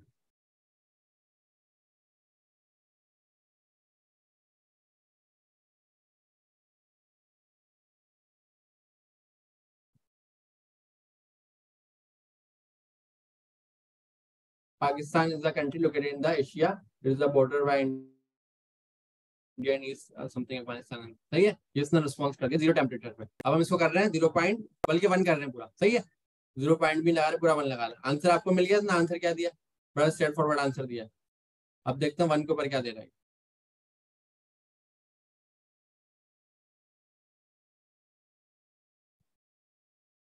इसने मेरे ख्याल से सेम कैश करा हुआ है, सेम आंसर कर रहा है, ये ऐसे करना नहीं चाहिए।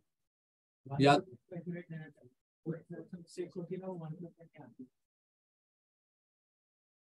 तो आई थिंक ये ना एक थ्रेड बना दिया इसने पहले ही ना टेम्परेचर का, तो उसी टेम्परेचर के हिसाब से चल रहा है। नया थ्रेड बनाएंगे तो वो चल जाएगा। लेकिन टेम्परेचर आप जब इसकी डॉक्यूमेंटेशन पे पढ़ेंगे और टेम्परेचर को प्रॉपर देखेंगे, तो ये रहा temperature. What is the temperature is between 0 to 2, higher it like 0.8 and इसके बाद जो है मोर रैंडमनेस आ गई, सही है। जितना टेम्परेचर इंक्रीज होता है, रैंडमनेस इंक्रीज होती जाएगी, मतलब आंसर जो आएगा और डाइवर्सिफाई आएगा, बहुत सारी चीजें वो अपने पास से ऐड करके देगा। अब इस टेम्परेचर की जरूरत क्यों पड़ती है हमें, ये टेम्परेचर कहाँ पे कामयाब होता है, तो इसके लिए मेरे पास एक इमेज थी यहाँ पर, ये देखो, ये कुछ यूज कैसे। फ्री अकाउंट आपकी 100% फुल हो गई होगी। ये कुछ यूज कैसे, अगर आपका चैटबॉट है, चैटबॉट में आपने क्या करना है, क्वेश्चन आंसर टाइप के क्वेश्चन करने हैं, ये क्या होता है, वो क्या होता है, कैसे होता है, तो उसने टेम्परेचर कितना रखना है, 0.5। उसने कहा रैंडमनेस भी और एक्यूरेट भी होना चाहिए, सही है। स्ट्रेट फॉरवर्ड भी होना चाहिए, रैंडमनेस 0.5, 0 और 1 के दरमियान होता है टेम्परेचर, तो उसने हाफ रखा हुआ है। अगर आप स्टोरी राइटिंग कर रहे हो, कोई स्टोर राइटिंग कर रहे हो, स्टोर राइटिंग क्या होता है, स्टोरी राइटिंग कर रहे हो आप, तो उसने क्या रखा टेम्परेचर 0.8 ताकि आपका कंटेंट अलग हो। ये नहीं 100 लोगों ने सेम स्टोरी रखी वो ऑलमोस्ट सेम कंटेंट दे दिया। रेंडमनेस रखनी है 0.8 रखा हुआ है। ईमेल पार्सर है, ईमेल पार्सर में देखिए 0.3 रखी है, रेंडमनेस कम रखी है। समराइज करना किसी चीज को 0.5 रखी है। कोड जनरेशन, कोड जनरेशन मतलब मैंने उसको काम बता दिया भाई इस तरह का ना कोड लिख दो जावा के ऊपर, उसने लिख दिया।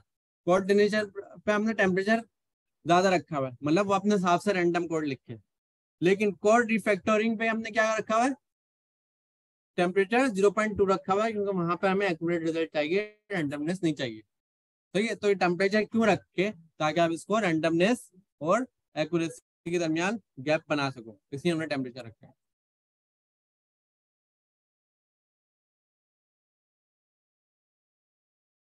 हाँ वो कह रहे हैं मैक्सिमम, लेकिन होता 0 से 1 के दरमियान है। एक्सेस कर ले, मैं 0.8 कर लेता हूँ।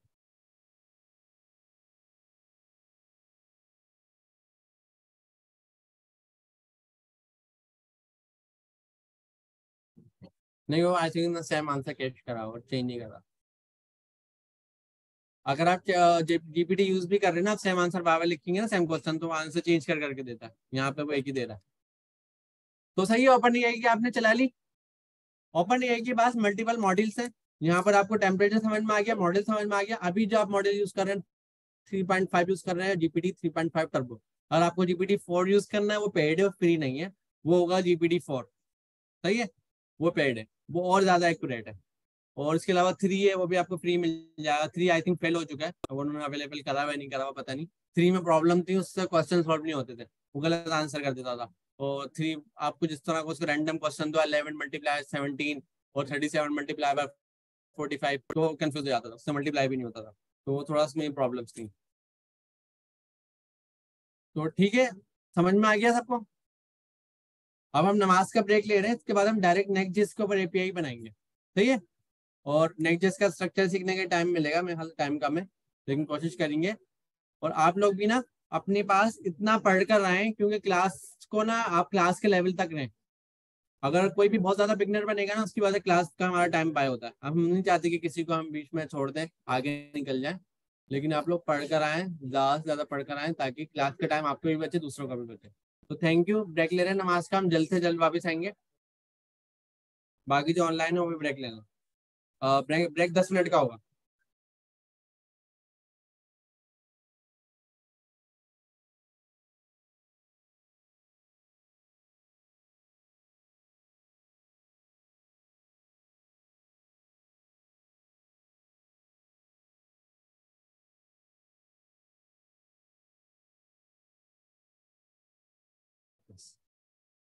चेयर ऐसे देखना चाहो तो देख लेना। अच्छा क्लास स्टार्ट हो गई है, ऑनलाइन स्टूडेंट वापस आ जाए। बंद कर दीजिए। चैट यहाँ पे आ रही है ना। तो वो खुद ही दे, बात थोड़ी देर बाद खोल लेना जब कहाँ अमीन इसको ये बंद कर। हाँ सही।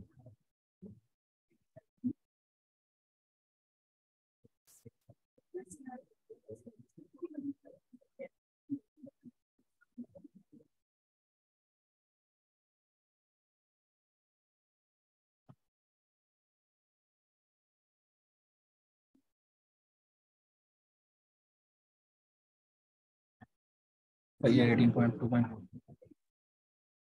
अच्छा क्लास स्टार्ट करते हैं। अभी तक अमीन ने आपको जो बता दिया है वो बता दिया एपीआई के बारे में ना। अब हम स्टार्ट करेंगे नेक्स्ट जेस पे, जो हमारा पूरा कोर्स आउटलाइन है उसमें हम ये करेंगे, खुद से नेक्स्ट जेस को समझेंगे यानी पढ़ेंगे, उसमें फिर हम एपीआई बनाएंगे और हम उसको फ्रंट एंड पे इंटीग्रेट करेंगे। फिलहाल अभी हमारे पास टाइम तो कम है कि जिसमें हम नेक्स्ट जेस 13 को डेप्थ में समझे।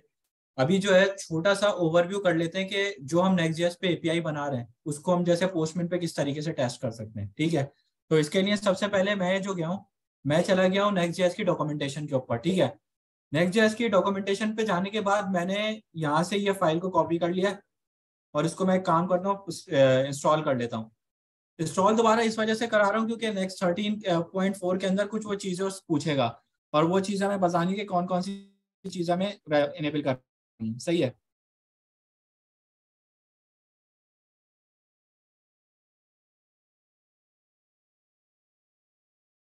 सबसे पहले वो पूछ रहा है कि हमारे पास जो है हमें अपने प्रोजेक्ट का नाम क्या रखना है। नजर नहीं आ रहा है।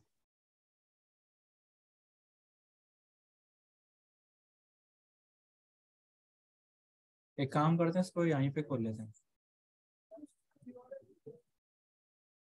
यूआरएल क्या है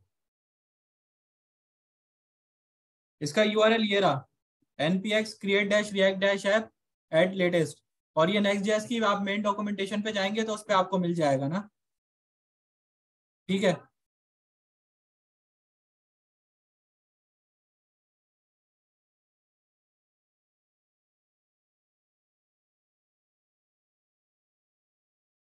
स्क्रीन नजर आ रही है सबको? क्लियर नजर आ रही है?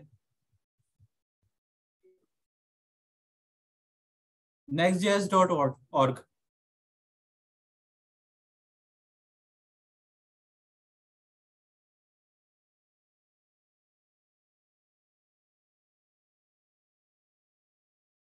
अच्छा, ये कमांड है ना, इस कमांड के थ्रू आपके पास नेक्स्ट.जेएस का लेटेस्ट वर्जन इंस्टॉल हो जाएगा। @लेटेस्ट का मतलब है जो भी उसके पास लेटेस्ट वर्जन होगा वो उठा के ले आएगा, वरना आप @के पास अगर आपको कोई सिलेक्टेड वर्जन इंस्टॉल करना है, जैसे आपके पास कोई रिक्वायरमेंट आती है कि भाई मेरे पास 12 ही करना है, तो आप यहाँ पे @के बाद 12 बता देंगे तो वो 12 आपके पास इंस्टॉल कर लेगा। ठीक है, लेटेस्ट में वो जो उसके पास अभी लेटेस्ट करंट वर्जन चल रहा होगा स्टेबल, वो उठा के लेकर आ जाएगा।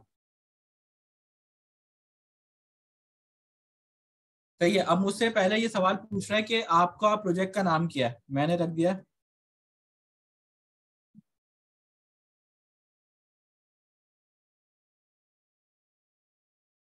अब ये दूसरा सवाल पूछ रहा है कि टाइप स्क्रिप्ट अनेबल करनी है या नहीं करनी। अच्छा, टाइप स्क्रिप्ट फिलहाल हमारे अभी मॉड्यूल में नहीं है, कोर्स में नहीं है, तो फिलहाल अभी हम नो कर रहे हैं। वैसे अगर नेक्स्ट जेएस के बाद आपको टाइम मिले तो टाइप स्क्रिप्ट सीख लेगा, क्योंकि टाइप स्क्रिप्ट जो है ओवरऑल जो है एक अच्छी चीज है और जावा स्क्रिप्ट का सुपर सेट है। इसमें कोई वो नहीं है कि प्रोग्रामिंग वगैरह नहीं है, आपने जावा स्क्रिप्ट सीख ली तो समझे टाइप स्क्रिप्ट आपको आ जाएगी। थोड़ा सा इसमें यह है कि आपकी जो टाइप सेफ्टी वगैरह होती है ना, जब आप इसको पढ़ेंगे तो आपके लिए वो फायदा होगा इसका।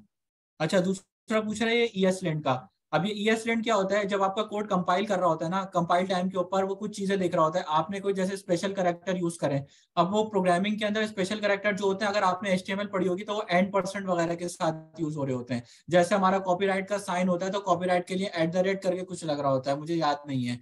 तो उस चीज को यूज करने के लिए ये ESLint वगैरह का फीचर यूज होता है। और इसके अलावा ये जावास्क्रिप्ट के अंदर आपने कोई ऐसा कोड जो आपके लिए हो सकता है टाइपस्क्रिप्ट यूज कर रहे हो और टाइपस्क्रिप्ट से बच गया हो, आपने एनी करके जैसे होता है टाइपस्क्रिप्ट में एनी करके आप निकाल उसकी कन्वेंशन को ब्रेक कर देते हैं। तो ESLint जो होता है वो आपकी जो होता है कोड को कंपाइल टाइम पे चेक कर रहा होता है कि आपने कोई ऐसी चीज यूज तो नहीं करी कि आपके जब रियल टाइम पे बिल्ड के बाद आपकी एप्लीकेशन अप हो जाए तो उसमें कुछ इश्यूज आ जाए। तो इसके लिए हम इसको कर देते हैं यस। अब ये पूछ रहे हैं कि मैं टेलविंड यूज करूं या ना करूं। अब टेलविंड का आपको सबको लास्ट क्लास में भी आइडिया बताया था। टेलविंड क्या है, हमारी एक यूटिलिटी फर्स्ट क्लास है, यानी बेस लाइब्रेरी है। इसका फायदा क्या है, आप जो सीएसएस खुद से लिख रहे होते हैं ना, बहुत सारे लोगों को सीएसएस लिखने में प्रॉब्लम होती है, तो इसने इटसेल्फ आपको पूरी की पूरी क्लासेस प्रोवाइड कर दी है। बस आप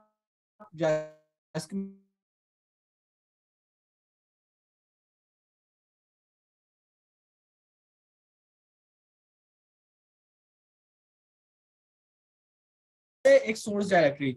अब ये सोर्स डायरेक्टरी का फायदा क्या है, आपके पास एक प्रोजेक्ट आता है, आपके पास प्रोजेक्ट में आपसे ये पूछ बोला जा रहा है कि भाई आपको नेक्स्ट.जेएस का बैकएंड भी यूज करना है, फ्रंट एंड भी यूज करना है। ठीक है, बैकएंड और फ्रंट एंड की सिचुएशन में जाहिर सी बात है आपको ये सोर्स डायरेक्टरी काम आएगी, क्योंकि जब आप सोर्स डायरेक्टरी को एनेबल नहीं करते ना, क्योंकि आप जब एक आपके पास आ जाता है, अभी हम देखेंगे ऐप डायरेक्टरी, ऐप डायरेक्टरी के बाद आपके पास सारी बाकी फाइल्स आ जाएंगी जो अभी अब हम देखेंगे ना आगे जाके। अगर हम नहीं करेंगे ना तो उसमें हमारे पास क्या होता है, बाजों का जब हम जैसे डेटाबेस यूज कर रहे होते हैं, मेरे केस में जैसे मैंने यूज करा हुआ था के लिए, उससे जाके उसको डिफाइन करना पड़ रहा होता था कि भाई ये फाइल जाके प्रिज्मा से इससे बाहर से लेकर आओ। जबकि सोर्स के क्या होता है, इसके आगे एक और एक पूछेगा उससे की मेन डायरेक्टरी है, हो सकता है यहाँ से मैं डेटाबेस कनेक्ट फाइल जो है से तो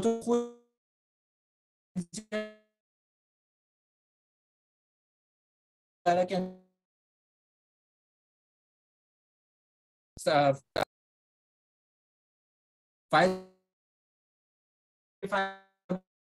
कभार मैं फाइल का यूआरएल गलत दे देता था, कभी कभार ये होता था कि मैं जब एपीआई बना एक टाइम पे जब मैं कॉल कर रहा होता था तो उसमें मसला आता। तो फिलहाल मैं अभी इसको यस कर रहा हूँ क्योंकि हम यूज करेंगे। अच्छा, अब ये पूछे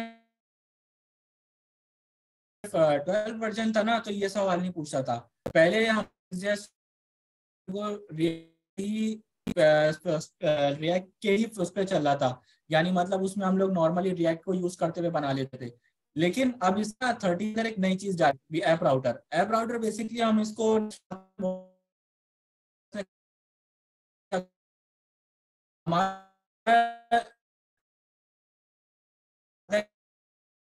होती है। ऐप राउटर के अंदर एक न्यू पैटर्न है जिसको सर्वर के ऊपर रेंडर कर सकते हो, तो वो हम इंशाल्लाह डेप्थ में पढ़ेंगे नेक्स्ट क्लास में। तो इसको फिलहाल अभी हम यूज करेंगे, तो जाहिर सी बात है यस करेंगे। उसके बाद है डिफॉल्ट एलियस, जो मैं भी आपको बता रहा था डिफॉल्ट एलियस के बारे में। तो आप इसको कस्टमाइज करने जाओ, क्योंकि बाय डिफॉल्ट इस एलियस का साइन जो होता है @ होता है, @ करके ही उठा रहा होता है चीजों को। लेकिन अगर आप इसका @ का साइन को हटा के आप कोई और चीज लगाना चाहते हो, जैसे मेरे उसमें एस्टेरिस्क आ सकता है, एस्टेरिस्क आ सकता है, कोई दूसरा अंडरस्कोर आ सकता है, तो आप उसको डिफॉल्ट को चेंज कर सकते हो, मॉडिफाई कर सकते हो। तो फिलहाल मैं उसको डिफॉल्ट को मॉडिफाई करना नहीं चाह रहा हूँ, तो मैंने इसको। अच्छा, यहाँ पे किसी का कोई सवाल था? इंस्टॉलेशन आप नहीं करते तो वो आपको अभी हम देखेंगे कि ऐप का एक फोल्डर बना के दे देगा ऐप का। लेकिन अगर हम नो करेंगे ना, तो वो हमें की जगह पे पेज डायरेक्टरी का एक फोल्डर बना के दे देगा। अब उसमें डिफरेंस ये है कि जो हम आगे पढ़ेंगे ना, तो मैं आपको डिफरेंस बताऊंगा इसमें कि जो हमारा पेज डायरेक्टरी है ना, वो फॉर्मेट आपने यूज स्टेट, यूज इफेक्ट, बाकी सारे आप मेन रिएक्ट राउटर की जो नेक्स्ट के ऊपर जो ऐप डायरेक्टरी आई है ना, इसमें थोड़ा सा में जो है चेंज हो गई है। थोड़ा सा आपके जो है ना यूज स्टेट किस तरीके से यूज होगा, यूज इफेक्ट आपके जैसे हम लोग ऑन क्लिक का फंक्शन बनाते थे, एक बटन बनाते थे उसमें हम ऑन क्लिक का फंक्शन बनाते थे। अब बटन पे क्लिक करते तो फंक्शन ट्रिगर हो जाता था। लेकिन अगर हम इसमें ऐप राउटर के अंदर जाके हम यही बटन के क्लिक को फंक्शन बटन का क्लिक बनाएंगे और ऑन क्लिक के ऊपर उस फंक्शन को कॉल करेंगे, तो वो नहीं चलेगा। उसकी वजह जो है मैं आपको बाद में डेप में नेक्स्ट क्लास में बताएंगे कि वजह क्या हुई। तो ये सारी चीजें और किस तरीके से हम इस डायरेक्ट में रहते हुए हम रिएक्ट को यूज करेंगे, यानी कुछ कंपोनेंट सर्वर के ऊपर, कुछ कंपोनेंट हम बनाएंगे क्लाइंट के ऊपर। तो ये डिफरेंस भी है, मतलब उन्होंने चेंज जो करी है उन चेंजेस अच्छी, कुछ जगह पे उनकी बेनिफिशियल है, कुछ जगह पे बेनिफिशियल नहीं है। अच्छा, ये इंस्टॉल हो रहा है तो थोड़ा सा वेट कर लेते हैं। ऑनलाइन किसी का कोई सवाल है? जी जी। सोर्स डायरेक्टरी को यस करने का मकसद ये था कि हम लोगों को ना कुछ आपके पास कन्वेंशन आती है। जैसे मेरे पास एक प्रोजेक्ट है जिसको मुझे बोला गया है कि मैं बैक एंड भी बनाऊंगा और फ्रंट एंड भी आपको नेक्स्ट.जेएस पे करना है। अब जब आप ऐप डायरेक्टरी बनाते हो ना, आप ऐप डायरेक्टरी के अंदर अपना डेटाबेस रख सकते हैं, क्योंकि ऐप डायरेक्टरी बाय डिफॉल्ट जो है ना वो सर्वर साइड है और आप डेटाबेस को हमेशा एक सेपरेट लेयर के अंदर रखना होगा। तो सोर्स डायरेक्टरी ना एक ऐप डायरेक्टरी के ऊपर एक टॉप लेयर बन जाती है। अगर तो बना तो फोल्डर मैं वहां भी सकता हूँ उसके मेन रूट के ऊपर, लेकिन उसके ऊपर ना कुछ इंटेलिजेंस काम नहीं कर रहे होते। मतलब बाज़ औक़ात मेरे साथ जो प्रॉब्लम हुआ कि जब मैंने उसको मैंने जब उसको डेटाबेस को एक्सेस करने की कोशिश करी है, तो कभी मैं डेटाबेस का पाथ गलत बता देता, कभी मैं एपीआई के अंदर उसके यूआरएल को एक्सेस करने की कोशिश कर रहा था, वो गलत हो जाता था। तो इससे बचने के लिए इन्होंने टाइप की यानी एप्लीकेशन बनानी है तो आप इसको सोर्स डायरेक्टरी को एनेबल करें। अदरवाइज आपको फ्रंट एंड यूज करना है खाली, यानी बैक एंड आपका कहीं और है, आप खाली एपीआई कंज्यूम कर रहे हैं बैक एंड की और आप फ्रंट एंड यूज कर रहे हैं, तो आप उसके लिए नो कर देंगे तो वो भी बेटर है। अच्छा, ये इंस्टॉल हो रहा है, आई गेस नेट की स्पीड का इशू।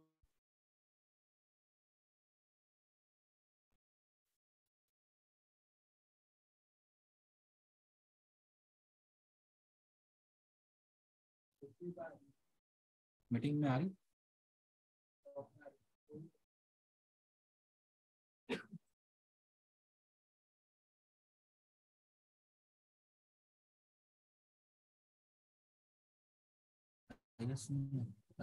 शेयर हो रही है, स्क्रीन हो रही है शेयर?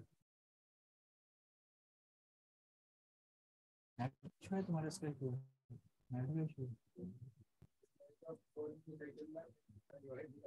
यूआईटी क्या है, नेट का इशू आ रहा है, इस वजह से उसने अभी तक इंस्टॉल नहीं करा है। मैं अपना कर देता हूँ, कर दूँ।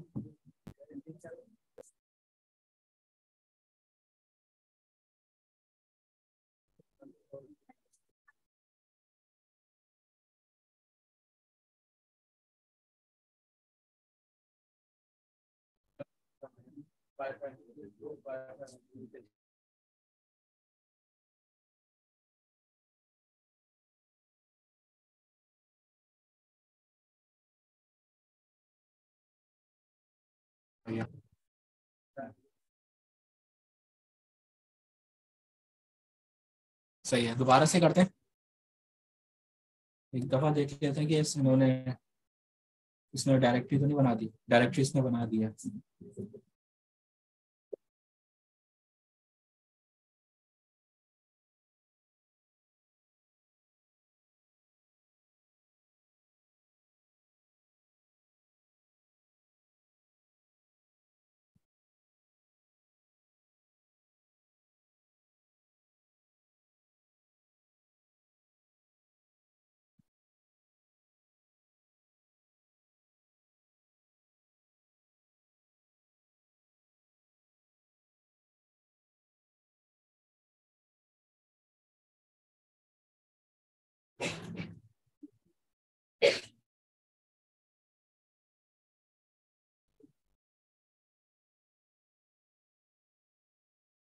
हो गया।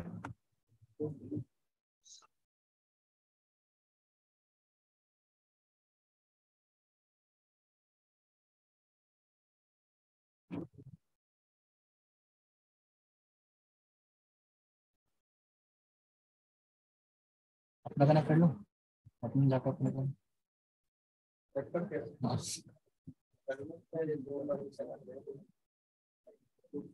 एक मिनट हो रहा है।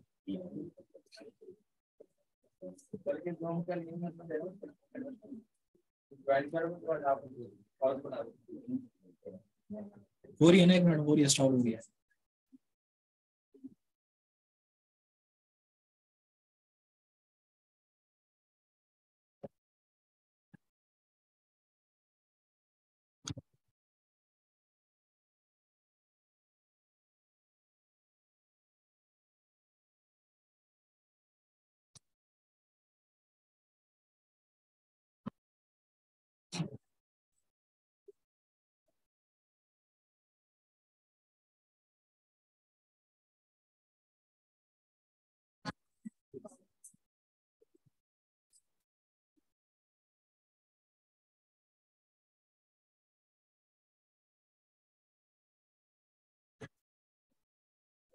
जी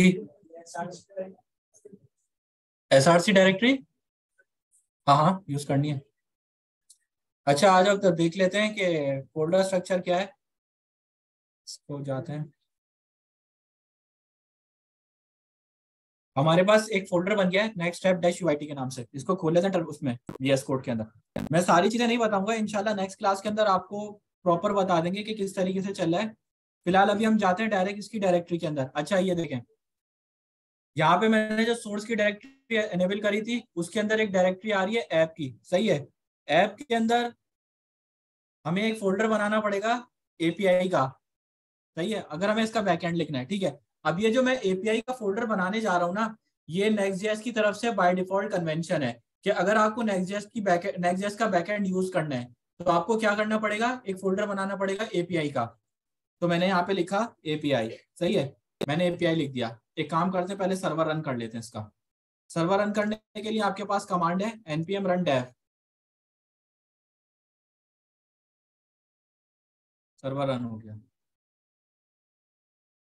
हम चले जाते हैं लोकल होस्ट 3000 के ऊपर।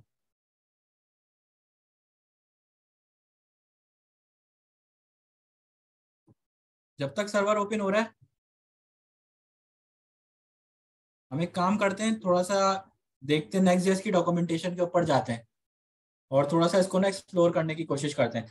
अच्छा अगर आप Next.js की डॉक्यूमेंटेशन देखेंगे ना तो वो बहुत इजी है ना, अगर आप एज कम्पेयर टू रिएक्ट की डॉक्यूमेंटेशन पे जाते हैं। मतलब रिएक्ट की डॉक्यूमेंटेशन ऐसी है कि उसमें बहुत सारी बातें ना एज अ डेवलपर समझना तो आसान है, लेकिन अगर ऐसा कोई बिगनर जाएगा ना तो उसकी डॉक्यूमेंटेशन बहुत मुश्किल है। तो उन्होंने रिएक्ट वालों ने क्या करा था, beta.dev के नाम से इन्होंने beta.react.dev के नाम से एक नई डॉक्यूमेंटेशन बनाई थी जो बिगनर फ्रेंडली या जो मिड लेवल डेवलपर्स हैं वो लोग यूज कर सकें। लेकिन अगर आप Next.js की डॉक्यूमेंटेशन के ऊपर जाते हैं ना, तो Next.js की डॉक्यूमेंटेशन ना वो यूजर फ्रेंडली है। मतलब अगर एक कोई नॉर्मल बिगनर बंदा भी जाएगा ना और वो भी जाके लिखेगा कि उसको एपीआई बनानी है, तो वो आपको प्रॉपर उसका स्ट्रक्चर बताएगा कि किस तरीके से बन रही होती है। तो इसी तरीके से आए इसकी डॉक्यूमेंटेशन पे जाके थोड़ा सा देखते हैं। और डॉक्यूमेंटेशन पे जाने की वजह यह है कि आपको मोस्टली जो है ट्यूटोरियल से बचने के लिए बाज़ औक़ात क्या करते हैं लोग, ट्यूटोरियल के ऊपर जाके देख लेते हैं। वो आधे घंटे की ट्यूटोरियल में जो होता है ना वो की पॉइंट होता है आपका 5 मिनट का।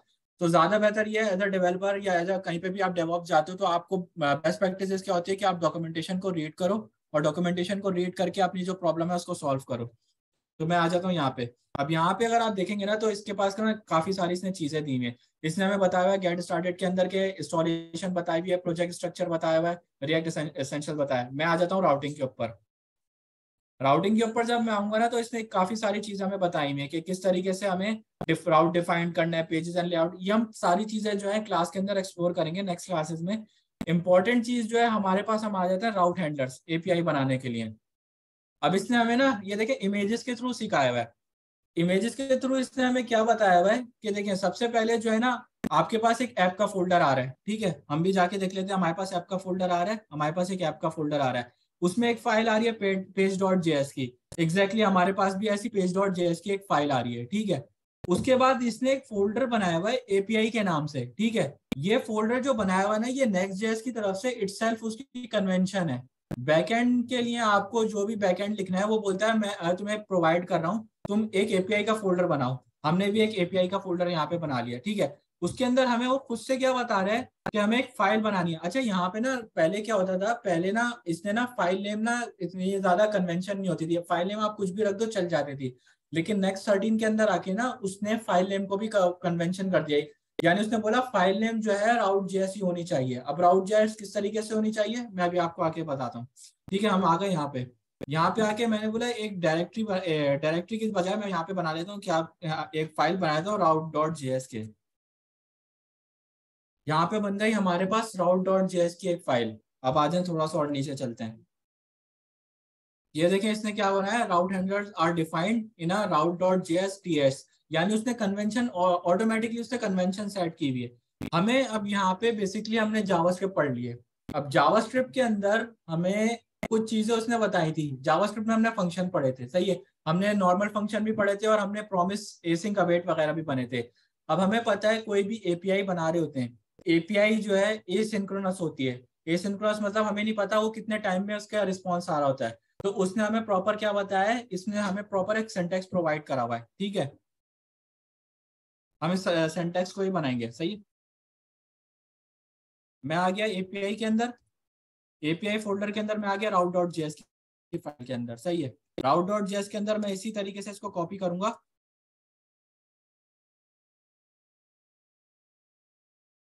अच्छा लेकिन अब इसमें ना कुछ इसने और कन्वेंशन करी है।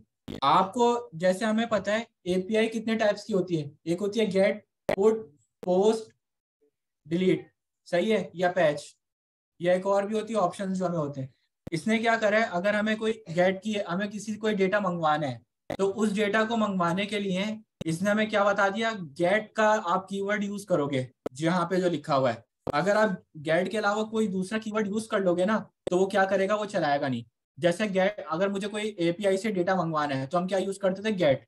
तो उसने क्या बोला कि आपको अगर कोई एपीआई बनानी है ना तो आपको यहाँ पे क्या करना होगा, गेट का कीवर्ड। किसी से कोई डेटा मंगवाना है तो आपको क्या यूज करोगे, कीवर्ड गेट का।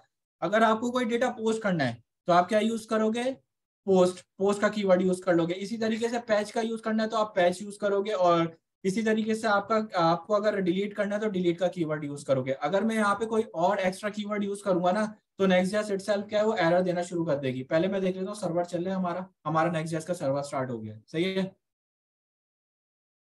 अब एक काम करते हैं, इसी की इसको कन्वेंशन को फॉलो करते हुए मैं कर लेता हूँ, ठीक है। यहाँ पे मैंने ये बना दिया। अब मैंने क्या करा, अब मैंने बोला भाई मुझे यहाँ पे ना कुछ रिटर्न करवाना है। अब रिटर्न किस तरीके से होता है, अगर नॉर्मल एपीआई में ना हम क्या करते हैं, यहाँ पे रिटर्न एक ऑब्जेक्ट कर देते हैं। तो ना मैं आपको बना के दिखा देता हूँ। रिटर्न एक ऑब्जेक्ट, सही है। और ऑब्जेक्ट में हमें जो भी डेटा प्रोवाइड करना होता है, इसमें जैसे मैंने बताया यहाँ पे अगर सही चल जाए तो यहाँ पे मैं सक्सेस की प्रॉपर्टी बता देता हूँ। सक्सेस बेसिक वो होता है कि आपका स्टेटस की प्रॉपर्टी बता देता हूँ। स्टेटस हमारी होता है अगर जैसे स्टेटस फेल हो जाए तो हमारे पास स्टेटस कोड होते हैं, जो आपको हमने जावास्क्रिप्ट के क्लास में बताया था कि आप कुछ स्टेटस कोड पढ़ के आएगा। जैसे हमारे स्टेटस कोड होता है 200 होता है, 201 होता है, 202, 203 होता है, यानी 200 से लेके आपके 400 तक के होते हैं। तो बेसिकली स्टेटस की प्रॉपर्टी क्या हो रही होती है, वो आपके स्टेटस कोड बताने के लिए यूज हो रही होती है। तो हम यहाँ पे क्या सबसे पहली चीज क्या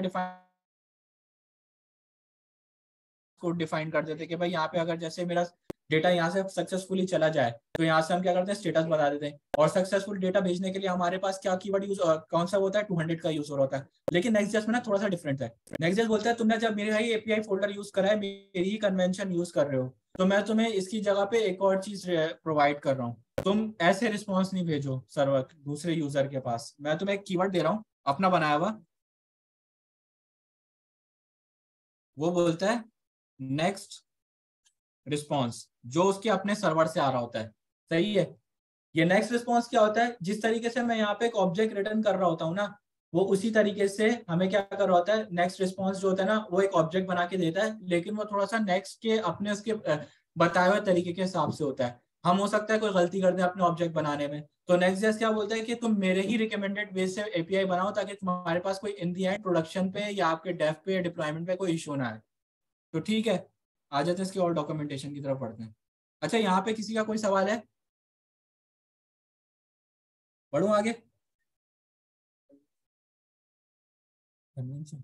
अच्छा, कन्वेंशन का ये होता है कि आपके पास ना जब कुछ सेट ऑफ रूल्स होते हैं, मतलब आप कोई चीज चला रहे हो, आप जैसे रिएक्ट थी, आप रिएक्ट में लाइब्रेरी थी, रिएक्ट में आप कुछ भी जैसे लाइब्रेरी जावास्क्रिप्ट लिख देते थे, वो चल जाती थी इनकेस अगर वो सही हो तो।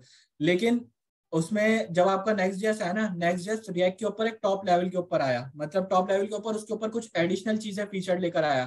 तो जब वो एडिशनल चीजें लेकर आया ना, तो उसने कुछ रूल्स डिफाइन करे कि मैंने नेक्स्ट रिएक्ट तो यूज कर रहा हूँ, लेकिन ये जो है ना, मैंने इसके साथ कुछ एडिशनल रूल दे रहा हूँ। तो कन्वेंशन बेसिकली कुछ एडिशनल रूल्स होते हैं, तो वो रूल्स को डिफाइन हम कहते हैं कन्वेंशन ना, और उस रूल्स को यूज करते हुए ना हम आगे नेक्स्ट.जेएस को पढ़ेंगे। तो इसने जो है कन्वेंशन ये सारी चीजें थी।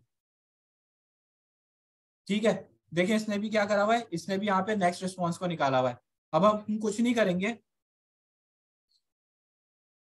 हम इसमें कुछ ज्यादा कोई एपीआई कॉल नहीं करेंगे, हम सिंपल सा इसमें से रिटर्न करा देंगे ताकि टेस्ट करा सके। Next response dot JSON. अच्छा, आप लोगों को याद है कि हमने एक एपीआई यूज करी थी जेसन डॉट प्लेस होल्डर की Q2 के अंदर। उसमें आपने मुझसे एक सवाल करा था कि सर हम इसमें डॉट जेसन क्यों यूज कर रहे हैं। तो बेसिकली हमें पीछे से जो एंड पॉइंट से डेटा आता है ना, वो जेसन फॉर्मेट में आ रहा था, मैंने ये बताया था। अब हम यहाँ पे आके उसको डिफाइन कर रहे हैं कि भाई मुझे जो डेटा भेजना है, यानी जब मैं एपीआई बना रहा था तो मैं क्या बता रहा हूँ कि जो मुझे डेटा भेजना है वो जेसन फॉर्मेट के अंदर भेजना है। तो ये जेसन फॉर्मेट के अंदर आ गया। अगर मुझे कोई दूसरा फॉर्मेट यूज करना होगा तो मैं कौन सा यहाँ पे कोई दूसरा फॉर्मेट यूज कर लूंगा। ठीक है, अब मैं आ गया, अब मैं आके यहाँ पे क्या डिफाइन कर सकता हूँ। सबसे पहला पैरामीटर मैंने आपको क्या बताया, यहाँ पे हम भेज सकते हैं सक्सेस का, स्टेटस का। तो मैंने यहाँ पे स्टेटस का एक पैरामीटर बनाया, उसमें मैंने लिख दिया 200, या बल्कि हम स्ट्रिंग में नहीं ऐसे ही दे देते हैं। सही है। और दूसरी प्रॉपर्टी में हम कुछ भी नाम से दे सकते हैं। मैंने यहाँ पे एक प्रॉपर्टी बना दी नेम की। सही है, नेम पे आके मैंने लिख दिया UIT। सही है, ऑब्जेक्ट नहीं है, चलेगा वैसे। हाँ, एक ऑब्जेक्ट। तो बेसिकली ये मैंने बता दिया। सही है, यहाँ पे ये मेरी एपीआई रेडी हो गई। अब मुझे कैसे पता चलेगा कि ये मेरी एपीआई चल रही है या नहीं चल रही है। इसका एक आसान तरीका तो ये है कि आप डायरेक्ट जाएं इसके ऊपर स्लैश, हमारे पास फोल्डर क्या आ रहा था, एपीआई, इसके आगे लगा दें एपीआई। तो उसने क्या रिटर्न कर दिया, जो हमने लिखा था वहां पे। मैं जूम करके दिखा देता हूँ। हमने क्या क्या प्रॉपर्टी डिफाइन करी थी, एक स्टेटस की प्रॉपर्टी डिफाइन करी थी, और एक दूसरी प्रॉपर्टी क्या डिफाइन करी थी हमने, नेम की प्रॉपर्टी। ठीक है, ये तो हो गया, ये आसान तरीका है। लेकिन अभी हमें इसको पोस्टमैन पे टेस्ट करना है। मैं आ गया पोस्टमैन के ऊपर। क्या चीज बतानी है, कोड दोबारा बताऊं? अच्छा, मैंने क्या करा, सबसे पहले एक फाइल बनाई route.js की फाइल।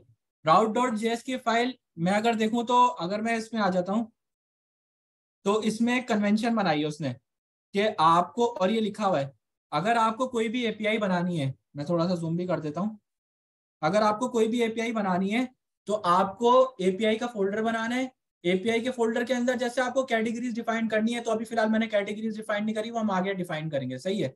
फिलहाल मैंने आपको अगर एपीआई बनानी है तो आप सबसे पहले एक एपीआई का फोल्डर बनाओगे। एपीआई फोल्डर के अंदर जाके आप एक फाइल बनाओगे, उस फाइल का नाम क्या है, route.js। अच्छा, टीएस जब वो टाइपस्क्रिप्ट यूज करते हैं तो टीएस उसकी वजह से दिया हुआ है, सही है, ये हो गया यहाँ पे। उसके बाद आप आ जाओगे इस फाइल के अंदर, आपने बना ली। फाइल के अंदर आप एक फंक्शन बनाओगे, नॉर्मल ये जावास्क्रिप्ट का फंक्शन है और ये एसिंक्रोनस फंक्शन है, क्योंकि हमें पता है एपीआई का डेटा हमें नहीं पता कितने टाइम में आएगा, तो इसी वजह से ये एक एसिंक्रोनस फंक्शन है, सही है। हमने एक एसिंक्रोनस फंक्शन बना दिया जिसका नाम रखा है गेट। अभी मैं बताता हूँ गेट क्या है। अच्छा, हमने एक फंक्शन बना लिया, उसमें खाली एक रिटर्न करवा दिया है। उसने बोला है अब आप फंक्शन जो है ना, आप फंक्शन का जैसे हम जावास्क्रिप्ट में या रिएक्ट में हम अपना कोई भी नाम रख लेते थे, जैसे हम रिएक्ट में रख लेते थे, जैसे यूजर का नाम रख लेते थे।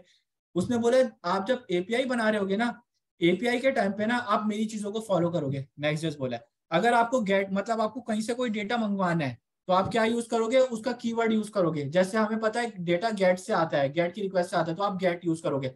अगर आपको किसी सर्वर पे डेटा भेजना है तो हमें पता है कौन सी टर्म यूज होती है, पोस्ट की टर्म यूज होती है, तो हम क्या यूज करेंगे, पोस्ट का कीवर्ड यूज करेंगे।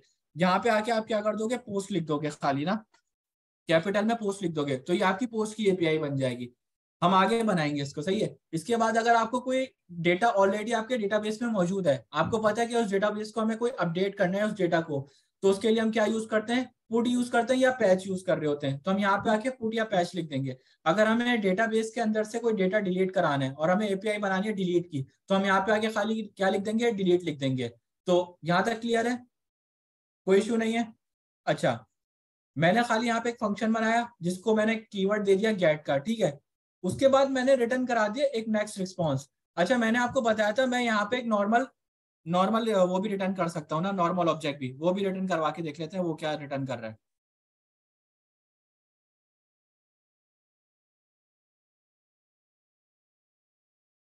मैंने इसको रिफ्रेश कर लेते, इसको सेव कर लेते हैं और इसको चेक कर लेते हैं। ये तो चल ही नहीं रहा, ये तो बंद हो गया। हाँ, अब उसने क्या करा, हमने जो बनाया था ना, अब जैसे नॉर्मल अगर आप में बैकएंड डेवलपर होगा, वो क्या करेगा, ऐसे रिटर्न करा देगा ना नोड जेएस के ऊपर या एक्सप्रेस के ऊपर, तो वो एपीआई चल पड़ती है।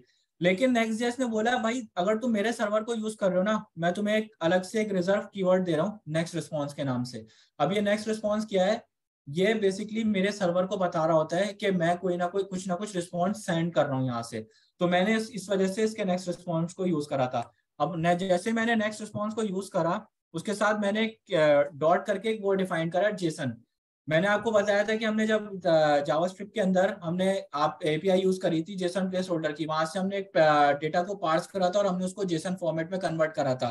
तो आपने पूछा था सर ये जेसन फॉर्मेट में क्यों कन्वर्ट कर रहे हैं, हम दूसरे फॉर्मेट में क्यों नहीं कन्वर्ट कर रहे हैं, क्योंकि जब हम डेटा बना रहे होते हैं तो हम यहाँ से डिफाइन कर रहे होते हैं, एपीआई में डिफाइन कर रहे होते हैं कि हमें कौन से फॉर्मेट में डेटा रखना है। अब हमारे पास मल्टीपल फॉर्मेट है, लेकिन जो सबसे इजीएस्ट वे और डेवलपर के लिए जो इजीएस्ट वे होता है वो जेसन फॉर्मेट होता है, ठीक है। तो मैंने यहाँ पे इसको डिफाइन कर दिया नेक्स्ट रिस्पॉन्स डॉट जेसन।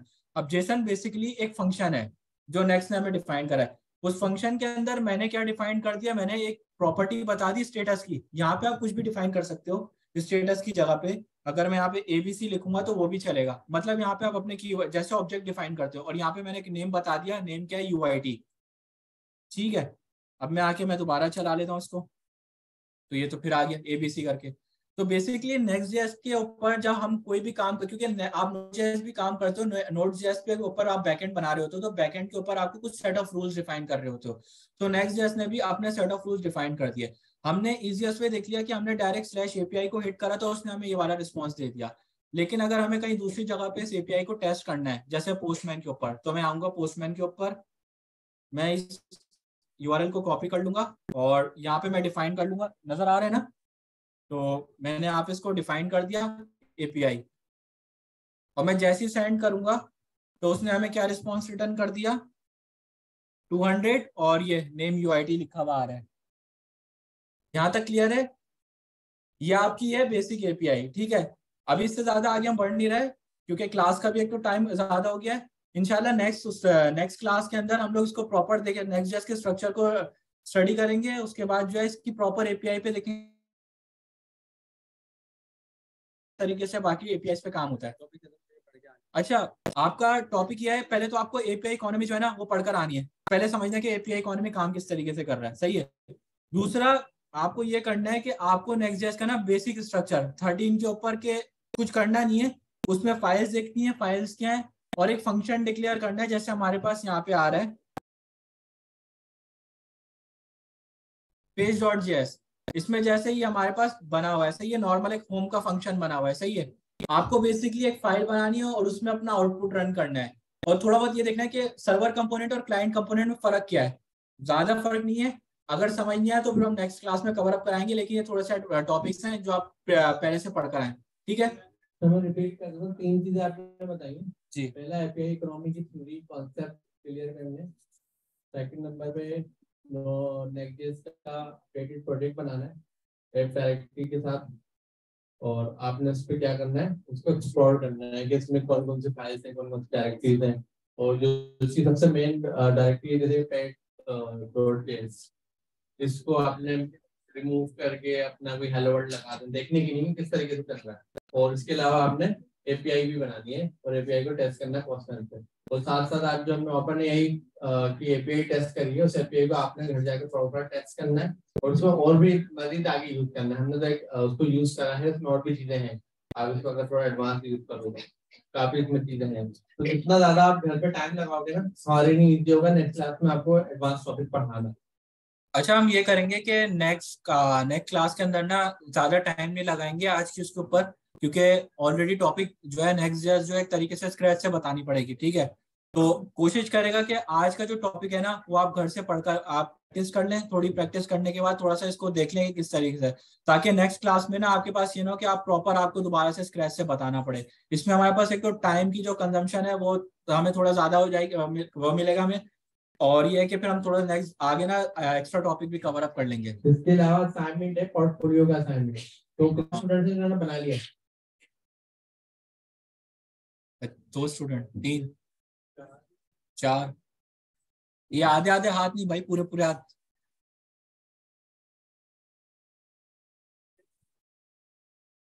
अच्छा, और 5 स्टूडेंट थे जो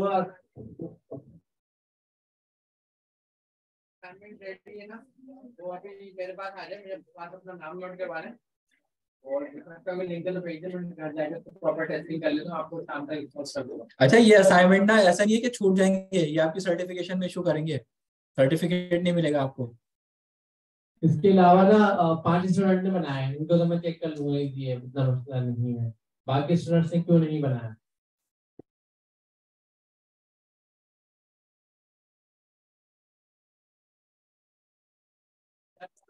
प्रॉब्लम बताया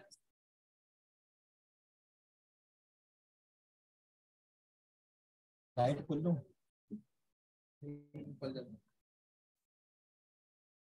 आपके कोई रीजन तो होंगे ना, मतलब जैसे कोई वैलिड रीजन होना चाहिए, ये नहीं कि सर टाइम नहीं था। अच्छा, जो ऑनलाइन है उसमें से किस किसने असाइनमेंट बना लिया?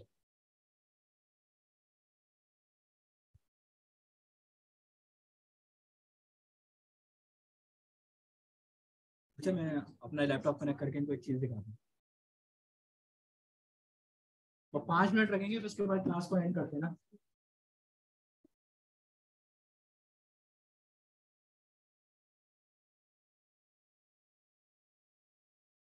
वो बाहर जो आ रहा था आपने हटा दिया था? मैंने बाहर उठाया था।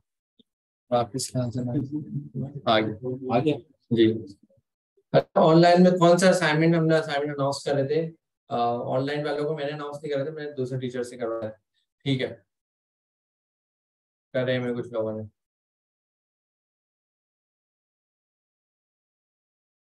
तो मेक श्योर जो ऑनलाइन स्टूडेंट्स हैं उनका व्हाट्सएप ग्रुप मैंने सेपरेट बनाया है, आप सब लोग अपना व्हाट्सएप ग्रुप ज्वाइन कर लें। लिंक मैं अगेन से कॉपी पेस्ट कर देता हूँ यहीं पर।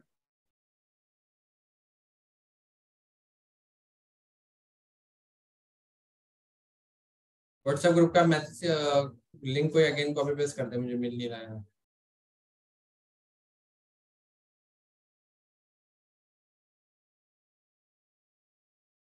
WhatsApp group